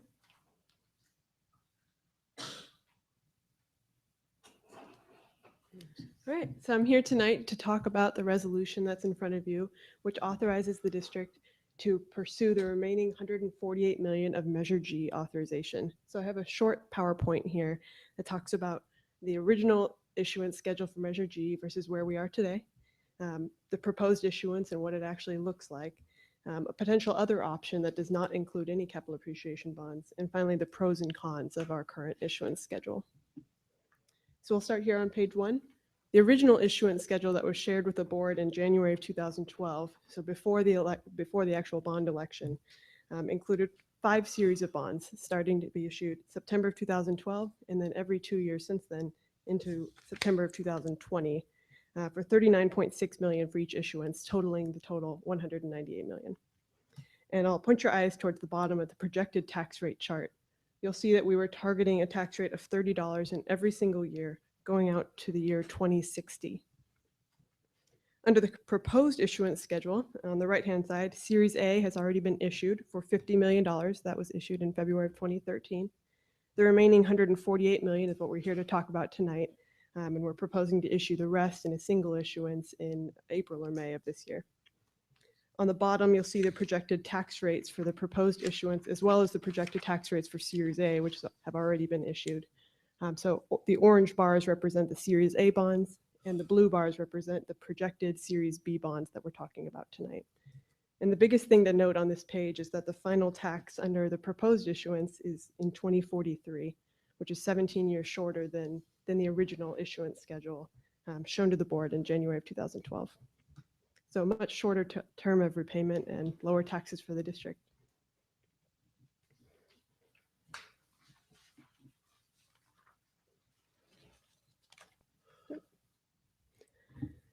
So this next slide shows the estimated debt service schedule.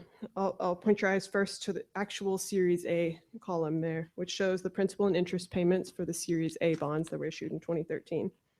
Down at the bottom, you'll see the repayment ratio for the Series A bonds were 1.69 to 1, which is far below the 4 to 1 cap. On the right-hand side, the projected Series B, which is for the remaining 148 million of the authorization.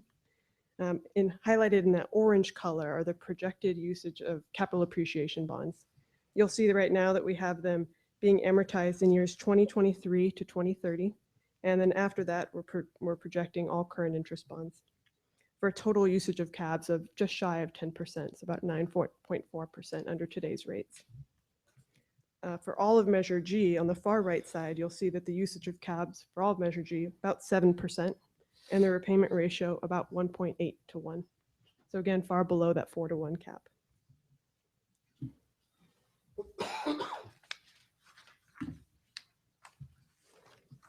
So I've received a number of questions that said, well, what would it look like if we did not issue capital appreciation bonds? What could that look like? And what I'd say is you don't want to issue as much as you can today, because what that would mean is you're not leaving any space for the next issuance. So instead of issuing as much as you can today and hoping that rates stay the same or assessed value grows, you'd want to issue a little bit less to leave space for next issuance. So here we have at the bottom a proposed issuance of 120 million, and the remaining coming in September of 2017 for 28 million. And you'll see on the right-hand side, the blue bars drop in 2017 to leave space for that next issuance. And the only way to make this work was to assume that assessed value keeps growing at 4.85% per year, which it seems likely given your assessed value base, but we don't know. And the other bigger assumption is that interest rates don't change. So this assumes that the same interest rates we have today will hold until September of 2017. If assessed values do not increase or interest rates do increase, this may not be viable. So if we issued 120 million today and September of 2017 rolls around and interest rates are 1% higher, we would not be able to issue all 28 million as current interest bonds. On the flip side of that, though, if your assessed value does rise, we could obviously issue it sooner or for better terms. And on this last slide, we have the pros and cons of using capital appreciation bonds. And I'll go through each of them quickly, but do want to hit all of them. So using capital appreciation bonds allows us to issue the remaining 148 million in one series of bonds, which allows you to move forward with the projects that you, I understand, want to move forward with. It allows us to save staff time because whenever we issue bonds, we're working with district staff to put together a thick presentation for credit rating agencies. We also work with bond counsel who puts together basically a prospectus for investors. So a lot of district information goes into each of those documents, takes up staff time. It also saves on cost of issuance. So every time you issue bonds, you pay the three of us, which we appreciate. But of course, I'm sure your taxpayers don't want to be paying us more than they have to. Construction costs are escalating at 7 to 10% per year. So if you did wait to receive the funds, it may be more expensive to do those projects, and maybe you can't get as many projects done for the same amount of money. And finally, it mitigates any risk that you have, where we know today that you can get the remaining 148 million. Yes, it does utilize some amount of cabs, hopefully even fewer than what I showed on here when we actually get to the pricing day. But it does allow you to get the rest. What we don't want to happen is for you to say, let's wait, let's hope that interest rates stay the same and we'll get it all as current interest bonds. And then it doesn't happen. We don't know what the future holds, but we do know what we have today. And that's why we're bringing this proposal to you. The cons, obviously cabs are more expensive. We talked about that. In the resolution, there's, I believe you've all seen it, it shows the comparison of cabs to currents and the additional cost of about $7 million. To taxpayers, they wouldn't realize this until about 2042 to 2043 in the form of slightly higher tax bills, but more costly. And the final bullet point, if interest rates decline or assessed value grows, as we talked about, then you probably could have done it as all current interest bonds and you will have issued cabs needlessly. So that's what we have before you tonight, and please let us know if you have any questions. Thank you. So we had extensive discussion on this item at our last board meeting, long discussion item. This is an action item tonight. So what I'd ask the trustees is for you to take 2 minutes to, provide some input and then tell us which way you expect to vote on this. We're voting, right? Yes. Why do you want us This to is an say how we're going to action vote item? ahead of time? Yeah. Why don't we just discuss and then Yeah. vote? Yeah. Go ahead. If that's what you want to do. I mean, we often say in the middle of an action item how we expect to vote, but It's up to each person's volition. all right. So we'll start with Trustee Coronado, 2 minutes. Thank you. Miss, Yes. do you happen to know I don't, you might know this sort of thing. What did our assessed value go up by this year, last year? I do know that. Excellent. This last year, you grew by 12.56%, which was huge. I don't think that will happen again. Really? I don't believe so because I think a lot of it came from Prop 8. Yes, so during the recession, a lot of homes were devalued, and normally under Prop 13, you can only grow by 2% per year for your assessed value. But when they took a big dip during the recession, under Prop 8, they can rebench you back up to your higher number. So a lot of the growth that districts have been seeing throughout the state has been from Prop 8 reassessments. And once you hit that Prop 8 amount, you can't grow by that amount again. Okay. I can also give you the historical assessed value What's growth. the year before that? Year before that? Yeah. Year before that, 6.97, 8.2, 6.5, 3.3, -2. And that was in 2011 during the height of the recession. Okay, and then new condos, townhomes get built, they just add right on, right? They're like, it's worth $1 million. That's 10 $100,000 chunks. They can each pay $300 to the bond, right? Right. So if Once there's a it's sold. Yeah. Yeah, so if there's a construction, if there's a big development, that in itself could make the number go up by several percent. Right? Absolutely. Are we able to do the schedule 17 years faster because property values have gone up much faster? Yes. It's a couple of factors. One is the original issuance schedule assumed interest rates between 5 and 7%.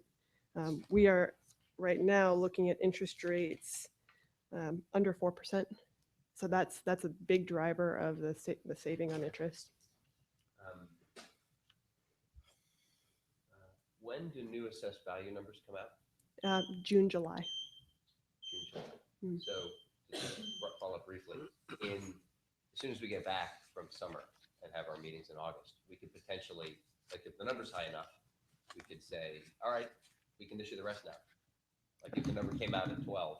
As long as that doesn't delay project schedules but absolutely, yes. If When I asked how long $135 million would last, it lasted until the fall of 2018. I asked a question to staff. Okay. And so, yeah, it definitely wouldn't delay. Well, anyways, that's my minutes. Okay, thank you. So I will say I'm in favor of us moving forward Oh, time's up. Yeah. Sorry, that was quicker than it seemed. on these bonds, and I'll say because of the reasons that you told us that, shorter term, lower taxes to the district, and in particular, all of our sites could get moving right now. So we've been behind and having a frustrated community because we haven't been able to get started with the construction at all of our schools. So I think this is an equitable way to do it for the district. Trustee Lambert. No questions. Thank you. It's a good opportunity. Thank you for the information. Let's get started. It's well thought, and I appreciate the aggressiveness. Trustee Nelson. Sorry. Yeah, Proposition 8, I'm not exactly sure that applies here because as you notice, there was only a -2% decrease. And when I follow my own property, in the height of the recession, my property only went down 6%. So I think it's more likely that Google might have bought 10 or 12 supercomputers to put out there. And we actually got the assessed valuation increase that fortunately doesn't go to the redevelopment district, but goes to us for these general obligation debts. So we're different than the state of California. I am more than 90% in favor of this because it's more than 90% current interest bonds. I don't understand. We only have 198 million ability to go into debt for this district. So I don't see what you mean by there's a window of opportunity for us not going to using all of that and going to the complete rate that we would want. Could you explain that? Sure. At some point, you can issue all 198. I think the point I was trying to make is if you wanted to issue some now and wait until a year or two from now to issue the rest, but interest rates rise, you may not be able to get all of the rest on the schedule that you had originally intended. Is that what you're talking about, cushion? I didn't understand cushion. You used the word cushion. We want to have a cushion that we don't want to. Oh, right. Let me go to slide. I'll show you what I meant by that. It's a little bit nuanced. So Which is why I didn't get it. yes. So let's look first on page 1. Do you see the blue bars, how they went all the way up to the $30 tax rate? Yeah. On slide 2, if it'll flip. They don't, or the ones that show that there's a gap. Yeah, in so some the place. Yeah. cabs then are shown in years 23 to 2030. If we remove those cabs, the principal and interest in years 16 through 24 would remain the same, which means your tax rate in those years would remain the same. Okay. I've noticed that the State Board of Education, I don't know, last night or something, gave a waiver to St. Carlos and has consistently given waivers with conditions for this part of the ed code, tax rate and percent of assessed valuation that can be bonded against. Why can't we just ask for a waiver and do a CIB for everything? Yeah, that's a bond council. I'm pretty sure you're referring to bonding capacity, which is a separate issue altogether, but I'll let Carlos speak to that. Bonding capacity meaning percent of what? Because the He's gonna waivers I've answer. seen. Here comes the answer. Watch. Okay. Okay. Hi, everybody. Carlos Viforte from Stradling. To answer your question, you can get a waiver for your bonding capacity. That's one of the tests that applies when you sell bonds. It's a percentage of your total AV, and Yeah. that's all of your bonds outstanding. Right. The state board routinely grants waivers for that if you have depressed AV. To Uh-huh. my knowledge, they've never granted a waiver. They can, if theoretically, but they've never granted it for tax rates. They, as a policy matter, they simply don't do that. They, The 30 per 100,000. Yeah, so you can apply, but they're going to probably say no. I've never heard of a district getting a waiver. has the district its- ever asked? Yeah, several districts have been formally asked the State Board of Education, and the answer has been, you're not going to get it. So it's something that And they were rejected. they were rejected, yes. And I think it's because they routinely grant the bonding capacity waiver because it's sort of an antiquated test of whether or not it's fiscally responsible to sell bonds. The percentage of bonds that you have outstanding versus your assessed valuation, there's really no correlation there. But the tax rate limitation that applies to Prop 39 is a fiscal responsibility, Yeah, okay. voter approved. How does it work measure. when your assessed valuation goes down and you have to, the county treasurer comes and says, you promised this rate, but we have to make our tax rate higher? Because we have part of our district, which was a different district, Right. that has had that thing happen to them. How does that happen? So the consequences of going above it can go above the Prop 39 limit if your AV falls or for some other reason. The consequence is that you cannot sell bonds. While you are above your tax rate, you can't meet the projection test under Prop 39, and you are prevented from selling bonds. I don't understand how that works because we're now a district where part of our district has the obligations on the properties that were Yeah, that's multiple bonds. Remember, Multiple it's per election. So all of the bonds so that this were, is just the per election, this part of it. the It's $30 independent of test everything applies else. just to Measure G. Okay. Okay, thank you. I'm going to ask for a motion. Okay, I move that we adopt the prospective issuance schedule on page 3, which has Series B, $120 million in May of 2016, and Series C, September 2017, $28 million.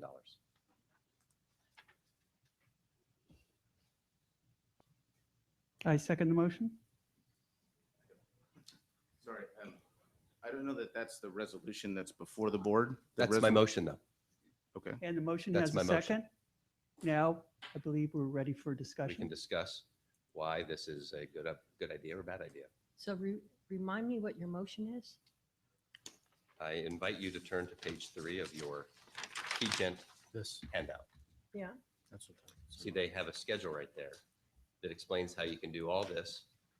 If everything stays the same, issue everything we need to issue without spending the extra $7 million of taxpayer money by issuing $127 million now and an extra $28 million as soon as next fall, which is approximately a year before the $120 million would be spent, exhausted. Okay, so you're making a motion that we issue $120 million now and As current $28 interest million later, September 2017.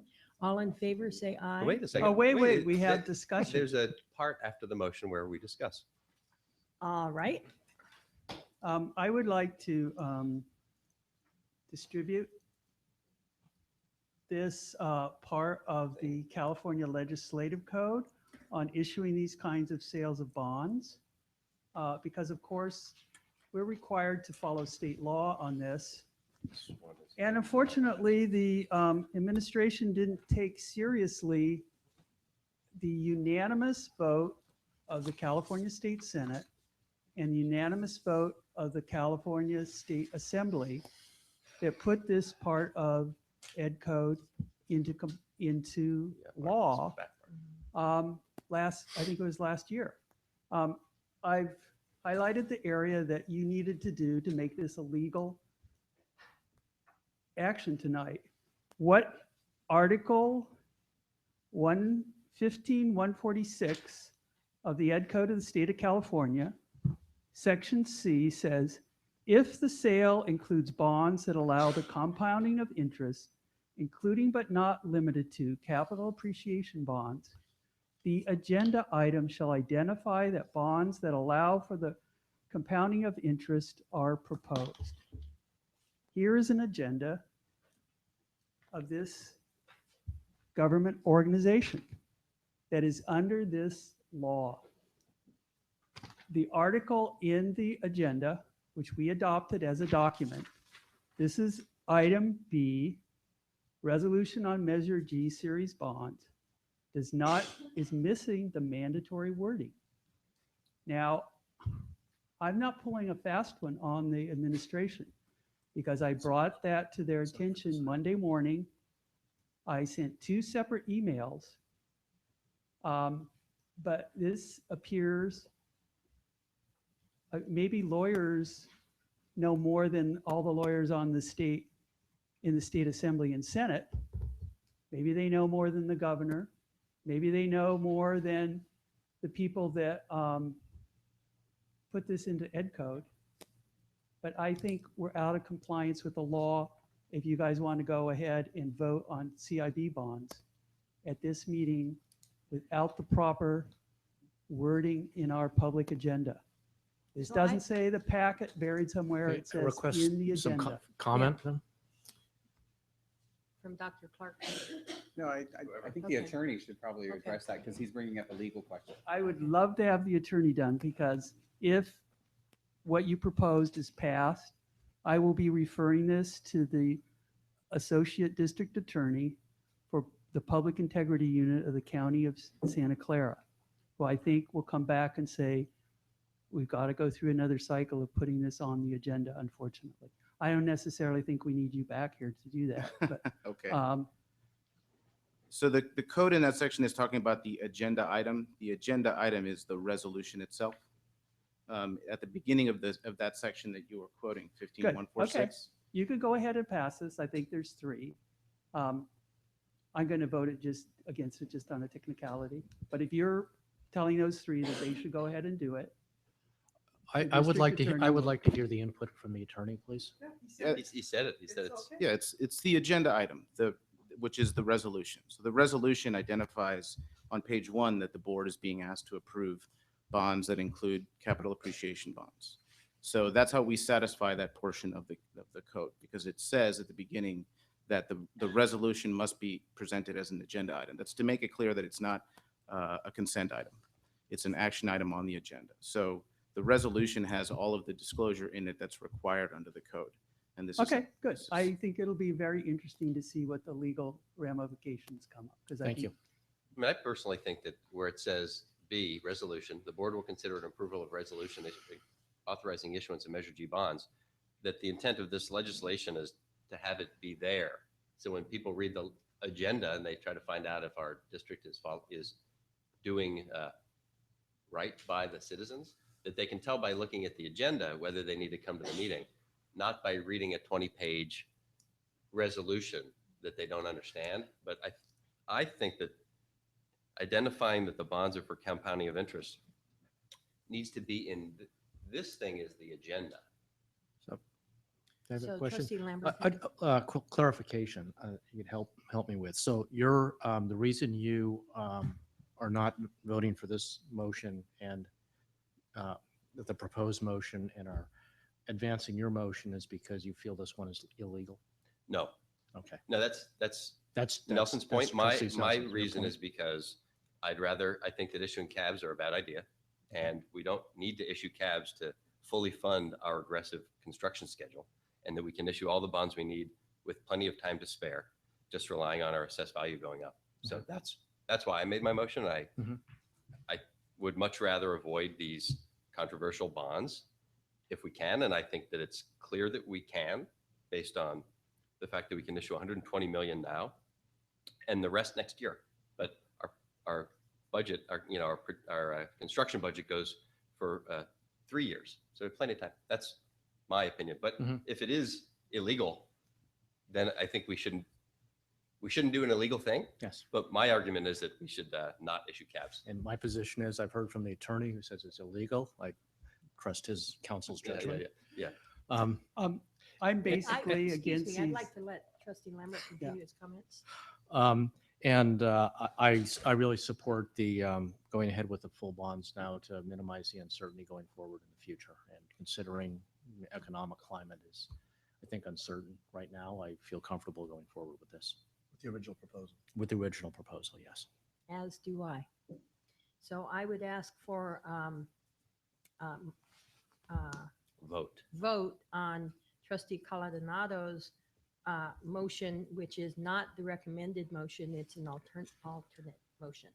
So will you restate your motion, trustee? The motion is to issue $120 million of bonds at this time as current issue or current interest bonds, and issue the remainder of Measure G's authorization as soon as our assessed value rises enough to issue the rest. And trustee Nelson, did you second that? Yes. Okay, so I want all of the trustees to be clear that the motion that's not on the table right now is the one that trustee Coladonado read. It is not the one that is being recommended by Dr. Clark and Dr. Rudolph tonight. So all in favor of the motion that trustee Coladonado made, say aye. Aye. Aye. Opposed? Nay. Nay? Nay.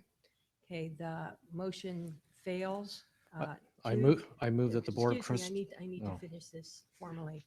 Motion fails with trustee Gutierrez, Lambert, and Wheeler voting in opposition, and trustees Nelson and Coladonado in favor. So trustee Lambert, you wanted to say something? I move that the Board of Trustees approve resolution number 1584.2/16, a resolution of the Board of Trustees of the Mountain View Westman School District authorizing the issuance of Mountain View Westman School District, Santa Clara County, California, election of 2012 general obligation bond series B and actions related thereto. Second. Okay, thank you. And trustee Lambert, can I see that language? Thank you. Right here. So it's been moved by trustee Lambert, seconded by trustee Gutierrez, that the Board of Trustees approve resolution number 1584.2/15, a resolution of the Board of Trustees of the Mountain View Westman School District authorizing the issuance of Mountain View Westman School District, Santa Clara County, California, election of 2012 general obligation bonds, Series B, and actions related thereto. All in favor, say aye. I think it's, since the motion was made, it's up for discussion. Oh. I'd like to, Time for 2 minutes, no discussion. more than 2 minutes. He's got a point. So I believe we have already discussed. We this haven't item. discussed this motion. It's a different motion. We discussed this. You can start it. We discussed this item. If you would like to spend 2 minutes on it and trustee Coladonado I don't have anything spend to say. 2 minutes on it, I don't have anything to say. that is all right. So go ahead. You can start me? Okay. I think it's very great that, I particularly like to see page 3. We've been saved by the interest. This idea of paying off the bonds much earlier, even though we do it this way, is a big advantage to the district and us. And if it comes, we want to do something in the future, it'll be much easier to, well, I hope we don't have to wait till 2043 to sell a new bond to the public. But $7 million, even though you divide it over however many years that is still $7 million. You could say, well, we're paying it off in inflated dollars in the future. Part of the thing we need to do is to convince our public that we are being as frugal as possible because we want to go back and have a parcel tax. The parcel tax comes after this thing. And in the past, when this bond was passed, there was an issue of what's going to happen to the parcel tax. There's an issue if the number is $7.5 million, I think. It's a real number. The amount we might lose if interest rates somehow ratchet up very quickly is unknown.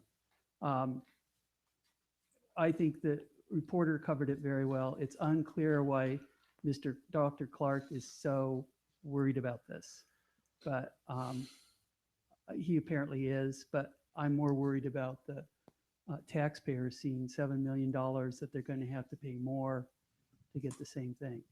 So it's a matter of public policy. The vote will be probably 3-2. I'm 92% in favor of this thing, but I'm not the other 8 or 9% in favor of it. So that's why I'll be voting no. Thank you. Trustee Coladonado. In effect, we're paying $7 million. We're committing our taxpayers to pay $7 million extra dollars to have these bonds issued, to have that last $28 million issued this year instead of next year. And that's a bad deal. So I'm not going to vote for this. Thank you. Any further comment? No comment. No comment. None from me. So it's been moved and seconded. I'm not going to read that whole paragraph again. All in favor, say aye. Aye. Aye. Aye. Opposed? Opposed? Nay. Okay, the motion passes 3-2 with Gutierrez, Lambert, and Wheeler in favor, and Nelson and Coladonado opposed. Madam President, room for public comments is one. Oh, Oh, that's right. Was there one? I didn't ask for public comment. so that- Apologies for that. and yes, thank you for reminding me. Were there any members of the public who wanted to address the board on this item? Thank you. Thank you very much. Trustee President Wheeler, Yes, I'm not quite, I didn't bring it up at the time, but since this accidentally got dropped, I'm not sure that you can say, traditionally, we don't ask for public comment on this kind of agenda item. I don't think that's permitted under the law. Any item that's an agenda item, including the Pledge of Allegiance, surprise, is an item that the public does have the right to come up and make a comment to under the laws of the state of California that cover us in our public meetings. So I would urge you, Yeah, I did not interpret to her do that comments to again. mean that. Me neither, but I'd like to also rebut you that just the fact that people can comment on every item does not mean that the president needs to ask for comments on the pledge and on the roll call. oh, no, I Right, know. right. Though So- That was an Right, odd, right. yeah, Yeah, okay. yeah, I it was a wasn't weird trying to argument. make that point. Yeah, okay. That's what you said, but that's not what you Okay. meant. Okay. Sorry. I'm Yeah. going to move on. Thank you very much, Keegan experts. Okay, move on to item C, 2016-2017 school year calendar. Sorry, we only get to pay you guys once. Only get to pay you once, sorry. Okay. So I'm here tonight to ask you to approve the 2016-17 school year calendar as presented. And I'm going to ask for community comments right now. Is there any member of the public who'd like to address the board on this item? Okay, board members, do you have any Comments. comments or a motion? Comments? I have a comment too, but whenever. Okay, can I have a motion before I take? I move that comments? the board approve the 2016-17 school year calendar as Aye. presented. I second it. Okay, it's been moved by trustee Lambert, seconded by trustee Nelson, that the board approve the 2016-17 school year calendar. And now we'll have discussion. So who had a comment that they wanted to make? Trustee Coladonado. Thank you.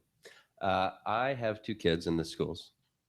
And when they come back to school after being off for summer, having them have a full Monday through Friday week is really brutal. And they're not used to it. And it's not a productive week. And I think that it'd be smarter for us to make that first week 3 days and put 2 more days. You may notice at the end of the calendar, you don't have the calendar in front of you, but our school year ends on like a Tuesday. And so to me, it makes way more sense to have the short week be the start when kids are still coming at it, still have summer on their mind and they're getting back into going to sleep at the right time and so forth. And starting this calendar on Wednesday instead of Monday. And just adding those 2 days to the end of the school year. It should be no big deal. It's Thank That you. Ms. kinder Robinson, do you for have kids. a comment to make to that? We start the same time the high school starts. It's less confusing for families. And the times that we haven't done that, it's sometimes interesting about when people come to school. Yeah, the comparison to that, the counter to that is that a number of parents, when they see a short first week, they don't come back for it. then they lose their spot in the school. Yeah. That's inadvisable. Yeah. Okay, that's very inadvisable practice, but it's but yeah, I think the concern that It is a practice. okay So trustee Nelson. probably happens the Thank last you. week of school I too. try to make, Rudy and I are trying to get our signals straight. It's like when we get too intense, we need to peace. Peace be with you. also with you. Part of it, Wait, is this a separation of church and state Yes. issue? no, it isn't. We could, Yes, that's revisited. the declaration has a creator in there. Even men and women are endowed by their creator. with Come certain on, get to the point. inalienable Get rights. to the point. Yeah, this is one of the kinds of things. We set a policy of how many days we want it to be school, and the administration does your administration magic, and you come up with something that works. So, yeah, there's various reasons not, but I'm perfectly fine with this. And as a person who lived through the different high school and things, it is a disadvantage for the community as a whole to not have coordinated things. So talk to your principal, have your principal do something about the first days if that's a problem. But I don't think, I'm perfectly fine with this, which is why I seconded and I'll vote for it. Thank you. And I don't know if you want to say this, Karen, but one of the things that is true about the calendar is that this is an item that the calendar has come up with through discussion by a committee. So it's not just Ms. Robinson invents a calendar. That would be faster. Any more discussion on this item? Where does this committee meet so I can next year go persuade them to not start on a Monday? It varies.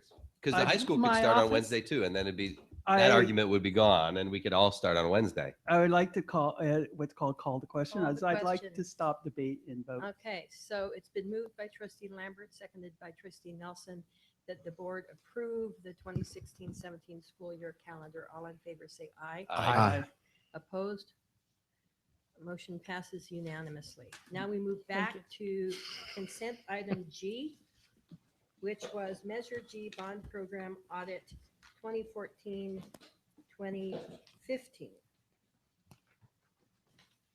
Since I pulled the item, I guess I should talk first.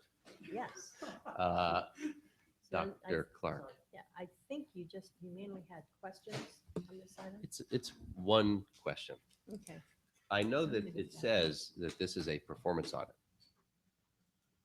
but I don't see the part where it analyzes the performance of our use of the money. So I don't know how it can be a performance audit. It looks like a financial audit. Is it a financial audit, a performance audit, or both? According to the auditor, this is an audit done that meets the compliance with Prop 39. So yes, for them, it was a performance audit. And they didn't use the word performance audit, but it's a compliance audit. So the law requires two types of audits. My fellow board members, it requires a financial one and a performance. The financial one is like, did anybody steal the money? And the performance one is, did they use it well? And I only learned about this a few months ago. And I used to be on the bond oversight committee. I never knew about it then, but I've not seen this one where it says, you guys did a bad job because you didn't issue the bonds fast enough and like the construction costs went up or that sort of thing, or you should have done cabs or shouldn't have done cabs, or that's all that stuff. I've not I have seen a that question. anywhere, and I I have a- don't know how this can possibly satisfy the law. I have a question for you. One, the Bond Oversight Committee structure in the state of California is essentially pablum to make people happy that somebody's looking at it besides the school board. But do you have an example of any district that has done what you think ought to be done?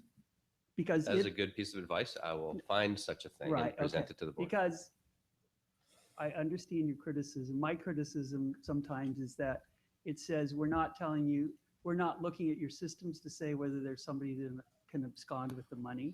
We're just saying, we did a fund audit, not, and this is, I guess, a little bit more than that, but boy, it's not. The district quality audit says there's some problems about how our financial systems work. And this doesn't seem to say, here's the problem, here's what you got to tighten up for this little bit, the bond part of how you do financials. So until you can show me a district that says, this is really what I want to see done, and this is how much the audit costs, and this is the people who do it. So let me follow up. I don't Let me think address it's- what you said. Right. Dr. Clark, is there a timing requirement related to approving this item tonight? Or could we put it to next week? And in the next week, I try to find a performance audit and bring it to the I meeting? would actually. I'm ask- asking Yeah, Dr. and I'm going to Clark. interrupt you and say, Okay. I'm going to ask for a motion on this item. And if we have a majority of the board who is willing to approve this tonight, I think it would be appropriate for you to ask Dr. Clark this question, but I don't think you need to hold up the agenda item in order to do it. Ellen, you interrupted a member of the board who had the floor. It was not not appreciated. anything of necessity for you to do that. So I wish you would please not do that in the future, because it infuriates me when you do it to me. You don't want to see Steve Nelson angry. Right. Dr. Clark, is there any timing element to this approval? Not necessarily timing wise, but we're kind of late. The fact that this is already February when something like this should have been done last fall. Last fall. But if we did it next week, we don't break a rule or Right. anything. I'm not sure what would be different. Will we bring back to the board on March 3rd for approval? It could be the Because- same exact thing, but I would bring, Mhm. if I could find such a thing, a audit done to the performance standard that I think we are required to do. Actually, we're not. So if you want the definition between a financial audit and a performance audit, and I know you're going to challenge me, but a financial audit is basically revenues and expenditures in the balance sheet. Mhm. Performance audit is whether or not, it's not how well you spent the money. It's the fact that you spent the money in according to the language of the ballot, the text of the measure. Okay. So this compliance is the fact that they went through and looked at our expenditures. And yes, we didn't buy any jacuzzis. We didn't buy any special cars. We Okay. built schools. We built classrooms. We purchased things that went along with the text of the ballot. That's the performance Okay. part. I buy it. Trustee Lambert. Dr. Clark answered my questions. Okay, can I have a motion? Move to approve this audit. I move that the, Go ahead, trustee Cullen. You can second it.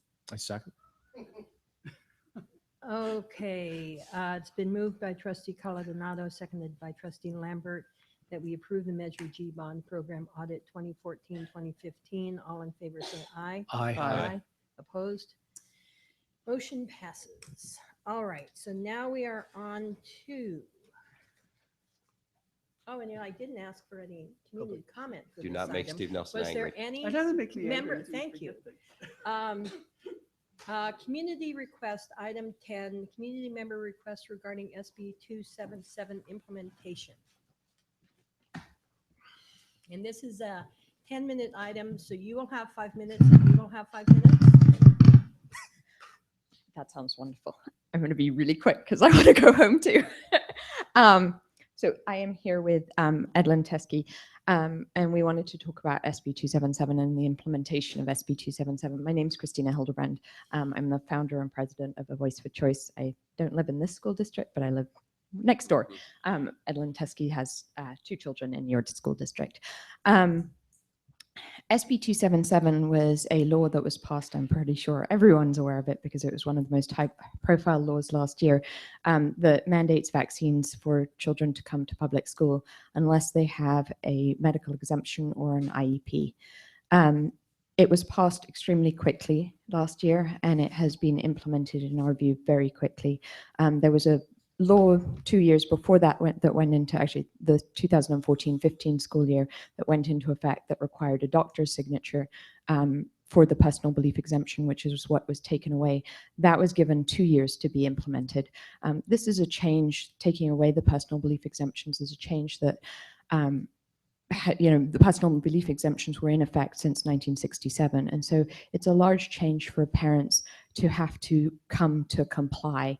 The other piece of it is that the school districts have become the gatekeepers for this law.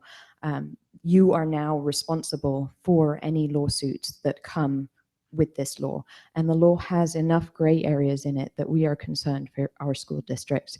I will be completely open. Our organization did oppose SB 277, not from a vaccine perspective, whether vaccines are good or not whether from a parental, it was more from a parental choice and whether this should be a school's the school should be the gatekeeper. This should be a school's responsibility to put this in place rather than a conversation that goes with the doctor and the parent to work out those pieces. So, being completely open, we're not one way or another on vaccinations, and this talk tonight or this discussion tonight isn't about whether our vaccinations are good or bad. It isn't about whether SB 277 is the law or it's not the law. You do need to comply with it. It is the law. But we feel that it has been put in place very quickly, and there are enough places that are gray areas that we're concerned about lawsuits and the implication that has on your budgets. SB 277 was strongly opposed. And there will be lawsuits. The opponents have already said that. And so we're looking out for our school districts because we don't want you to be to get the brunt of those laws. And so what we are asking is that, and we have gone to our legislators, and our legislators are working towards, we're still in discussions with them about whether they will bring forward a bill this year that just delays the implementation, so delays the acceptance of personal belief exemptions for another 2 years so that parents can be in a place to work with their doctors to get up to date or to get what they need. The other place where we're really sort of have a group of children who, again, are hitting this pretty hard this year is those that are in kindergartens or haven't gone to school prior to this. They have had no notification that they have to be in compliance from any of the school districts or from any other place. They just get it when they enroll. They're told you have to be up to date on your vaccinations, which is something that wasn't the case last year or the year before. So I have, Adeline wanted to talk a little bit, and I just want to say one thing before I hand it over to her.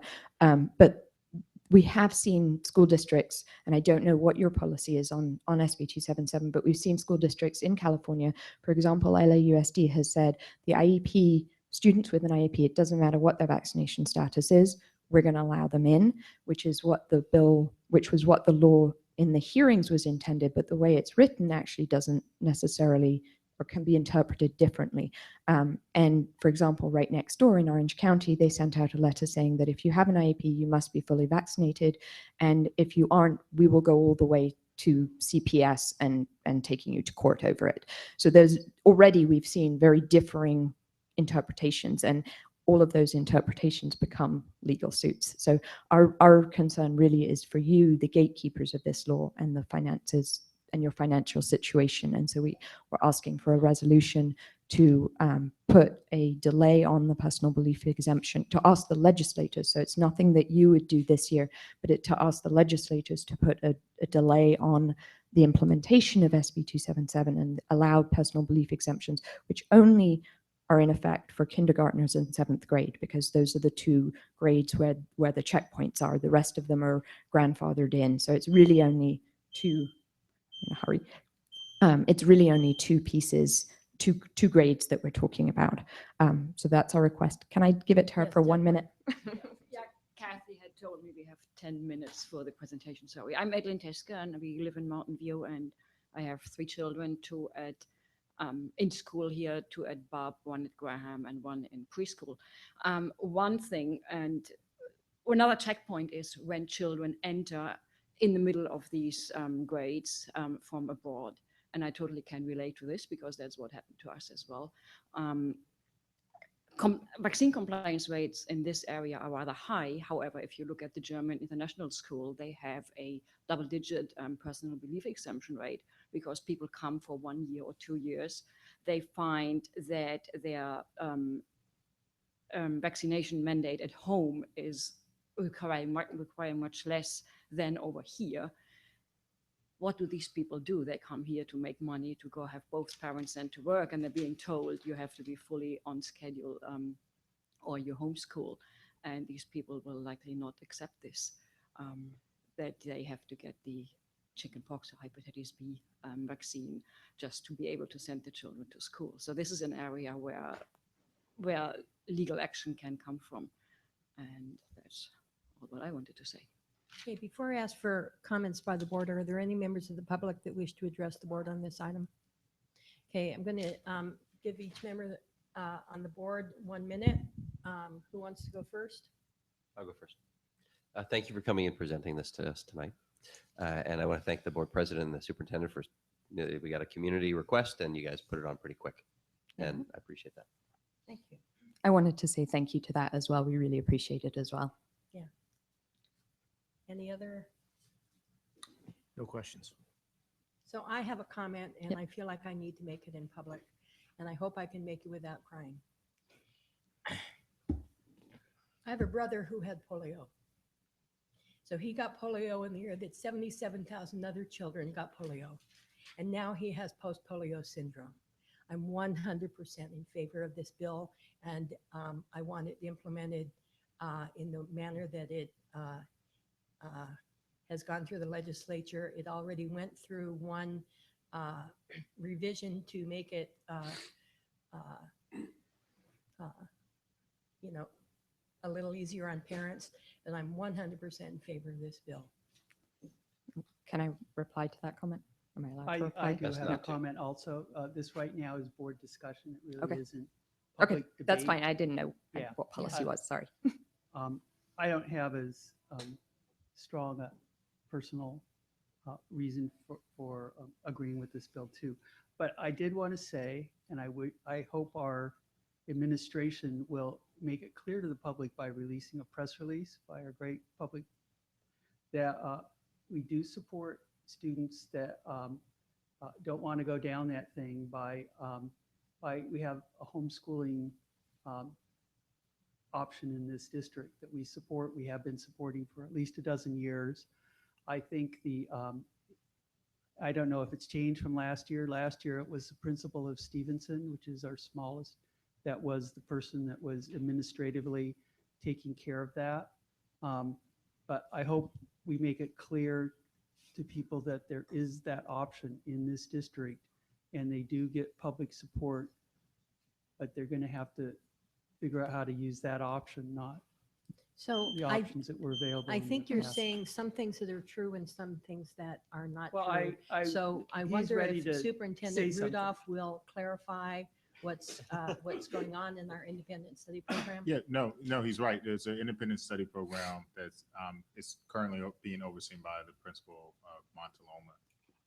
So it's what I believe you're referring to the ISP program, right? The independent study program. Yeah, homeschool sometimes, but we have generally had 10 to a dozen to 14 in it. And I know, Yes. So the thing I that know is, parents who've done that. yes, I often. do too, and I'm in favor of it. The thing that is untrue about what you said is those students still need to be vaccinated. They Really? still need inoculations, yes. No, they do not. They do not. If you're in a homeschool, you do not need It's to be. not homeschool, it's independent study. Right. If you're in independence, it includes independent study. Okay, let's not debate Yeah. that right But- now. No, Anyway. I would like to have the administration clear that up, and if it is an option, to make it clear to our community. So I don't know. I assume you're fairly well up on Yeah. this. So I was under that impression too of reading, but I haven't read the law in detail, so. Okay, so thank you very much. Can I just for- make a clarification of what we're asking? So 'Cause I don't heard, I feel that wrote, it's I been wrote down heard. notes that you're not asking about, you're not specifically talking about SB 277, you're talking about school choice and the belief exception, and you'd like for a resolution so that we would postpone.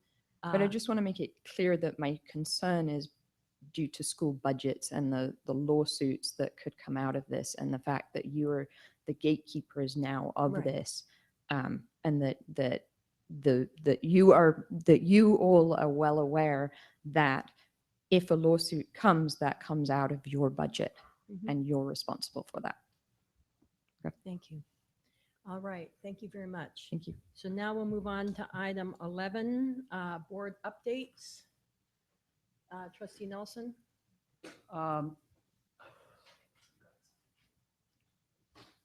Yes. The main thing I want to talk about is I had 3 visits to 3 other school boards on parcel taxes. I visited the Los Altos School Board. They're having a parcel tax that they're planning to put in the November ballot.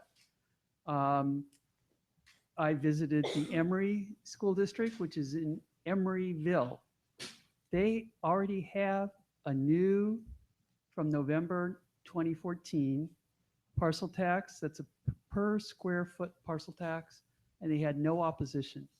They actually are in the same county that generated this lawsuit a number of years ago, and they're in the same appellate court district. And the last one I went to was Berkeley. They are apparently planning a November per square foot parcel tax. And for all of these, I didn't have to talk to Emory since they've already done this, but I distributed the copy of the letter from council that we got, and I have the copy. Mr. Coladonato has a copy, and I will give 3 copies out, which officially, at least in this district, makes it a public document. There actually are also public document copies at Berkeley, at Los Altos, and not at Emory. And I have given the PDF file to the superintendent, and the papers that had it under tight control now know it's a public document. So if there's an issue that you have with whether this is nuts, realize that Josh Daniels, who is a member of the Berkeley district, doesn't think it's so nuts. Emory has been able to do it. It's not nuts according to them. So maybe I'm nuts, but I love to kill ogres with big lances. It's one of my things. I think it's my civic duty to do. Thank you. Trustee Coladamato? I attended an interesting court case today. I was in the Los Angeles court of some Oh. sort, and I heard oral arguments. Oh, on Vergara? Yeah, for the Really? appeal for Vergara versus the state of California. Yeah, it was 1 hour from 9 to 10 a.m. Mhm. and it was quite interesting. And then Yeah. within 90 days, they're going to either sustain the lower court ruling or overturn it. Yeah, I'd be interested in talking to you more about that later. at the Let's do that. meeting Yeah, have about 10 that. o'clock. We could talk about it. 11 Yeah. o'clock. Yeah, thank you. So I too attended something, so I have submitted a board update to Ms. Logo, but one thing I'd like to highlight is that I went to Sacramento earlier this week to go to a PACE forum on professor from UC Irvine who was describing her research about the fairly recent bill that makes it easier to transfer from community college to four-year colleges, and how is that working? So is it being successful? Are we getting more kids into four-year colleges? And I have notes. Maybe I'll type them up. But the headline is, yes, it's making a difference. As with a lot of things, just like I mentioned tonight about, we need more counselors. It's the students who learn how to work the system who are most successful in taking advantage of this new bill. So that, in my mind, this speaks to why we need more counselors at the community colleges and more coordination among the community colleges. Trustee Lambert. No comments. I have no comments. All right, move on to items for future agendas. I think we have dates on all these, or if we don't, they're definitely being discussed and trying to put dates to them. Would any board member like to bring up something in this item? I'd like to know, the presentation we got tonight Yeah. is not the study of Latino Correct. student achievement, correct? That's Correct. just a preface Yeah. background. Yeah. Correct. Okay. And you guys are still doing something for April or something like that? Right, May at the latest. May delay. Okay. I'd like to know, I've heard a lot of community members recently discussing, it's going to be one sentence, how since their kid is doing very well in school and is advanced, and we don't do anything for GATE students or, advanced students, they're leaving the district. I've heard this a lot. I'd like to find out from staff what we're doing for GATE students. I'd like to hear like a presentation on GATE. It's not something that comes up in the normal year, I don't think. I'm very interested in that. I'm interested in too. I don't know how we do this, if we want to. Did you second that? Because We we need don't- a we don't third need a before. So second. I will We say, don't need a I will second say for it to I'm in be favor of this, discussed. but I also know it's coming. So, Right. When? But it's a I don't one know how formal sentence. it is. It doesn't have any date. We're going to discuss it next time, right? Wait. Which is a what? week from now, right? Discuss what? Remember, he gets to put one sentence on. Discuss and it whether we doesn't want to have Wait. it on the agenda. But I'm if you fine with second that. it and she thirds it, and then it's on No, she there and we doesn't. don't I'm forget. not going to Right. second. I'm You don't wanna not going to second. formally second it if it needs a formal second. But Okay. I heard it needs discussed, so we can discuss it next. Okay. So then like next meeting, Um, there's the several minutes, like, try I to don't persuade say, people. and I will say, from just a commonsensical point of view, you don't need to make a presentation at the next agenda item because I know that this is coming. Dr. Rudolph is bringing something,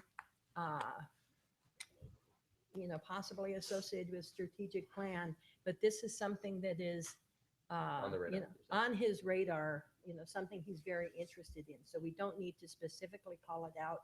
It is coming. I would like to make a comment that I'm really glad that these items that are on the radar have marked on the radar where they are. Maybe it's the old style, yeah, where there's plastic and you have your things, and right? It's like Looking what's for that U-boats. Sean Connery Hunt for the submarine Red movie? October. for that Yeah, October? because if you don't mark it on the radar screen, it isn't really there. So, You should have seconded my thing then. no, I'm not going to, because I Okay. think the way she had it originally set up, we discuss it Right. next week, is a much better way. The board president does not have a veto on these items to discuss it. So Ellen, I wish you wouldn't try to veto things like this. When somebody brings it up, they say they want to discuss it. You're saying, no, no, no, no, no, no. Doesn't make any difference. I don't feel vetoed. Okay.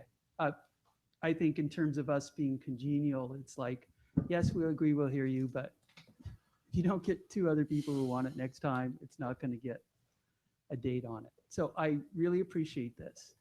This is an improvement, even an improvement over what we were doing a year ago. So I think your system that you had proposed that I first didn't understand, I think it's fine. It's a one sentence, it goes on, we discuss it next time. So that means this has to be on the next agenda, correct? It has to be on this- I proposed it, it didn't get any support. I didn't even ask Dr. Rudolph yet if he agrees with what you said he said. But so without anything. It's going to be a sentence Well, on I here, got to right? make sure that Ms. Loga agrees. So like for the agenda that's coming up tomorrow, there needs to be a bullet item so that this can come up and be agendized so it can get more than one sentence of discussion. Not like we haven't had more than one sentence on this, but It's going to be one sentence on this place, right? is that correct? Under the items for future agendas is like, or member, Trustee Coladonato is going to see whether we should have a thing on gate. To be honest, I am not sure what you agreed for. That's what we did. That's what we put in that board bylaw. That like if it doesn't get the second right away, it's agendized so that we don't have to break the Brown Act to talk about it for more than a minute. Do you need this? No, but I'll say it frustrates me when I say, I know that this is coming up. Superintendent Rudolph has told me it's coming up and we have to spend time on it. So I'm not going to spend more time on it tonight. Good. But I'll move on to item, unless someone else has more items for future agendas, move on to item 13, future board meeting dates. We have a date for trustee retreat to go over Self-evaluation, board yeah, self-evaluation. self-evaluation. And what is the date of that? March 12th? 12th. Yes. And what Kathy, is the time of that meeting? 9 a.m. to 3 to 4 p.m. That's correct. Go ahead. And What has is it? Ms. Loga, has everyone acknowledged, confirmed that their attendance is expected? 9 to 3, 9 to 4. 9 When is a.m. it? to 3 or 4 p.m. is what Ms. Loga wrote in the email, which I memorized, apparently. Okay. Is that how long you want? I need to tell Bill Tia, so. I'm just saying what I was told. That seems, personally, it seems like an excessively long time, and I certainly hope we could get That seems get- excessively long. do our to me, too. evaluation, before noon. Are we going to do any like rope climbs or like, any No. fun Uh, trust building exercises in there to break it up? We'll be No, climbing no. the walls if Yeah. it's till Climbing the walls, we 4. might do. No, so I believe Bill Tia has you down for about from 10 to 12. Yeah, that's what I thought. Smart. That's probably fine too. Okay. Thank you. So I'm glad I brought it up. Any other future board meeting dates? Okay, good. I wonder is, because we were going to do the superintendent evaluation the next meeting we have, right, on Next that, Thursday. that we think about, because this is a special meeting, we can put more than one thing on a meeting. If we decide, Palo Alto actually spends an entire 4 hours on a Saturday doing their superintendent evaluation a couple times a year. What's a special meeting? When you said We have a this, special meeting on the 12th. that special meeting. Okay. Right, that we think of keeping it open to add on finish a the, closed session item for an hour or something if we need it. That would be a great time to get this done quickly. Or next But- week. Oh, Well, we are going to do it next week. I think so. yeah, but I think what he's saying is we could complete superintendent evaluation at that meeting. Oh, yeah. Yeah. We could have closed session next week and Right, then but you finish it only on the need a 12th. couple days for a special meeting to formally What put did, it in, what did right? the other trustees say about that? Are we going to talk about it next meeting anyway? I have It's to the check only my way. calendar. Okay.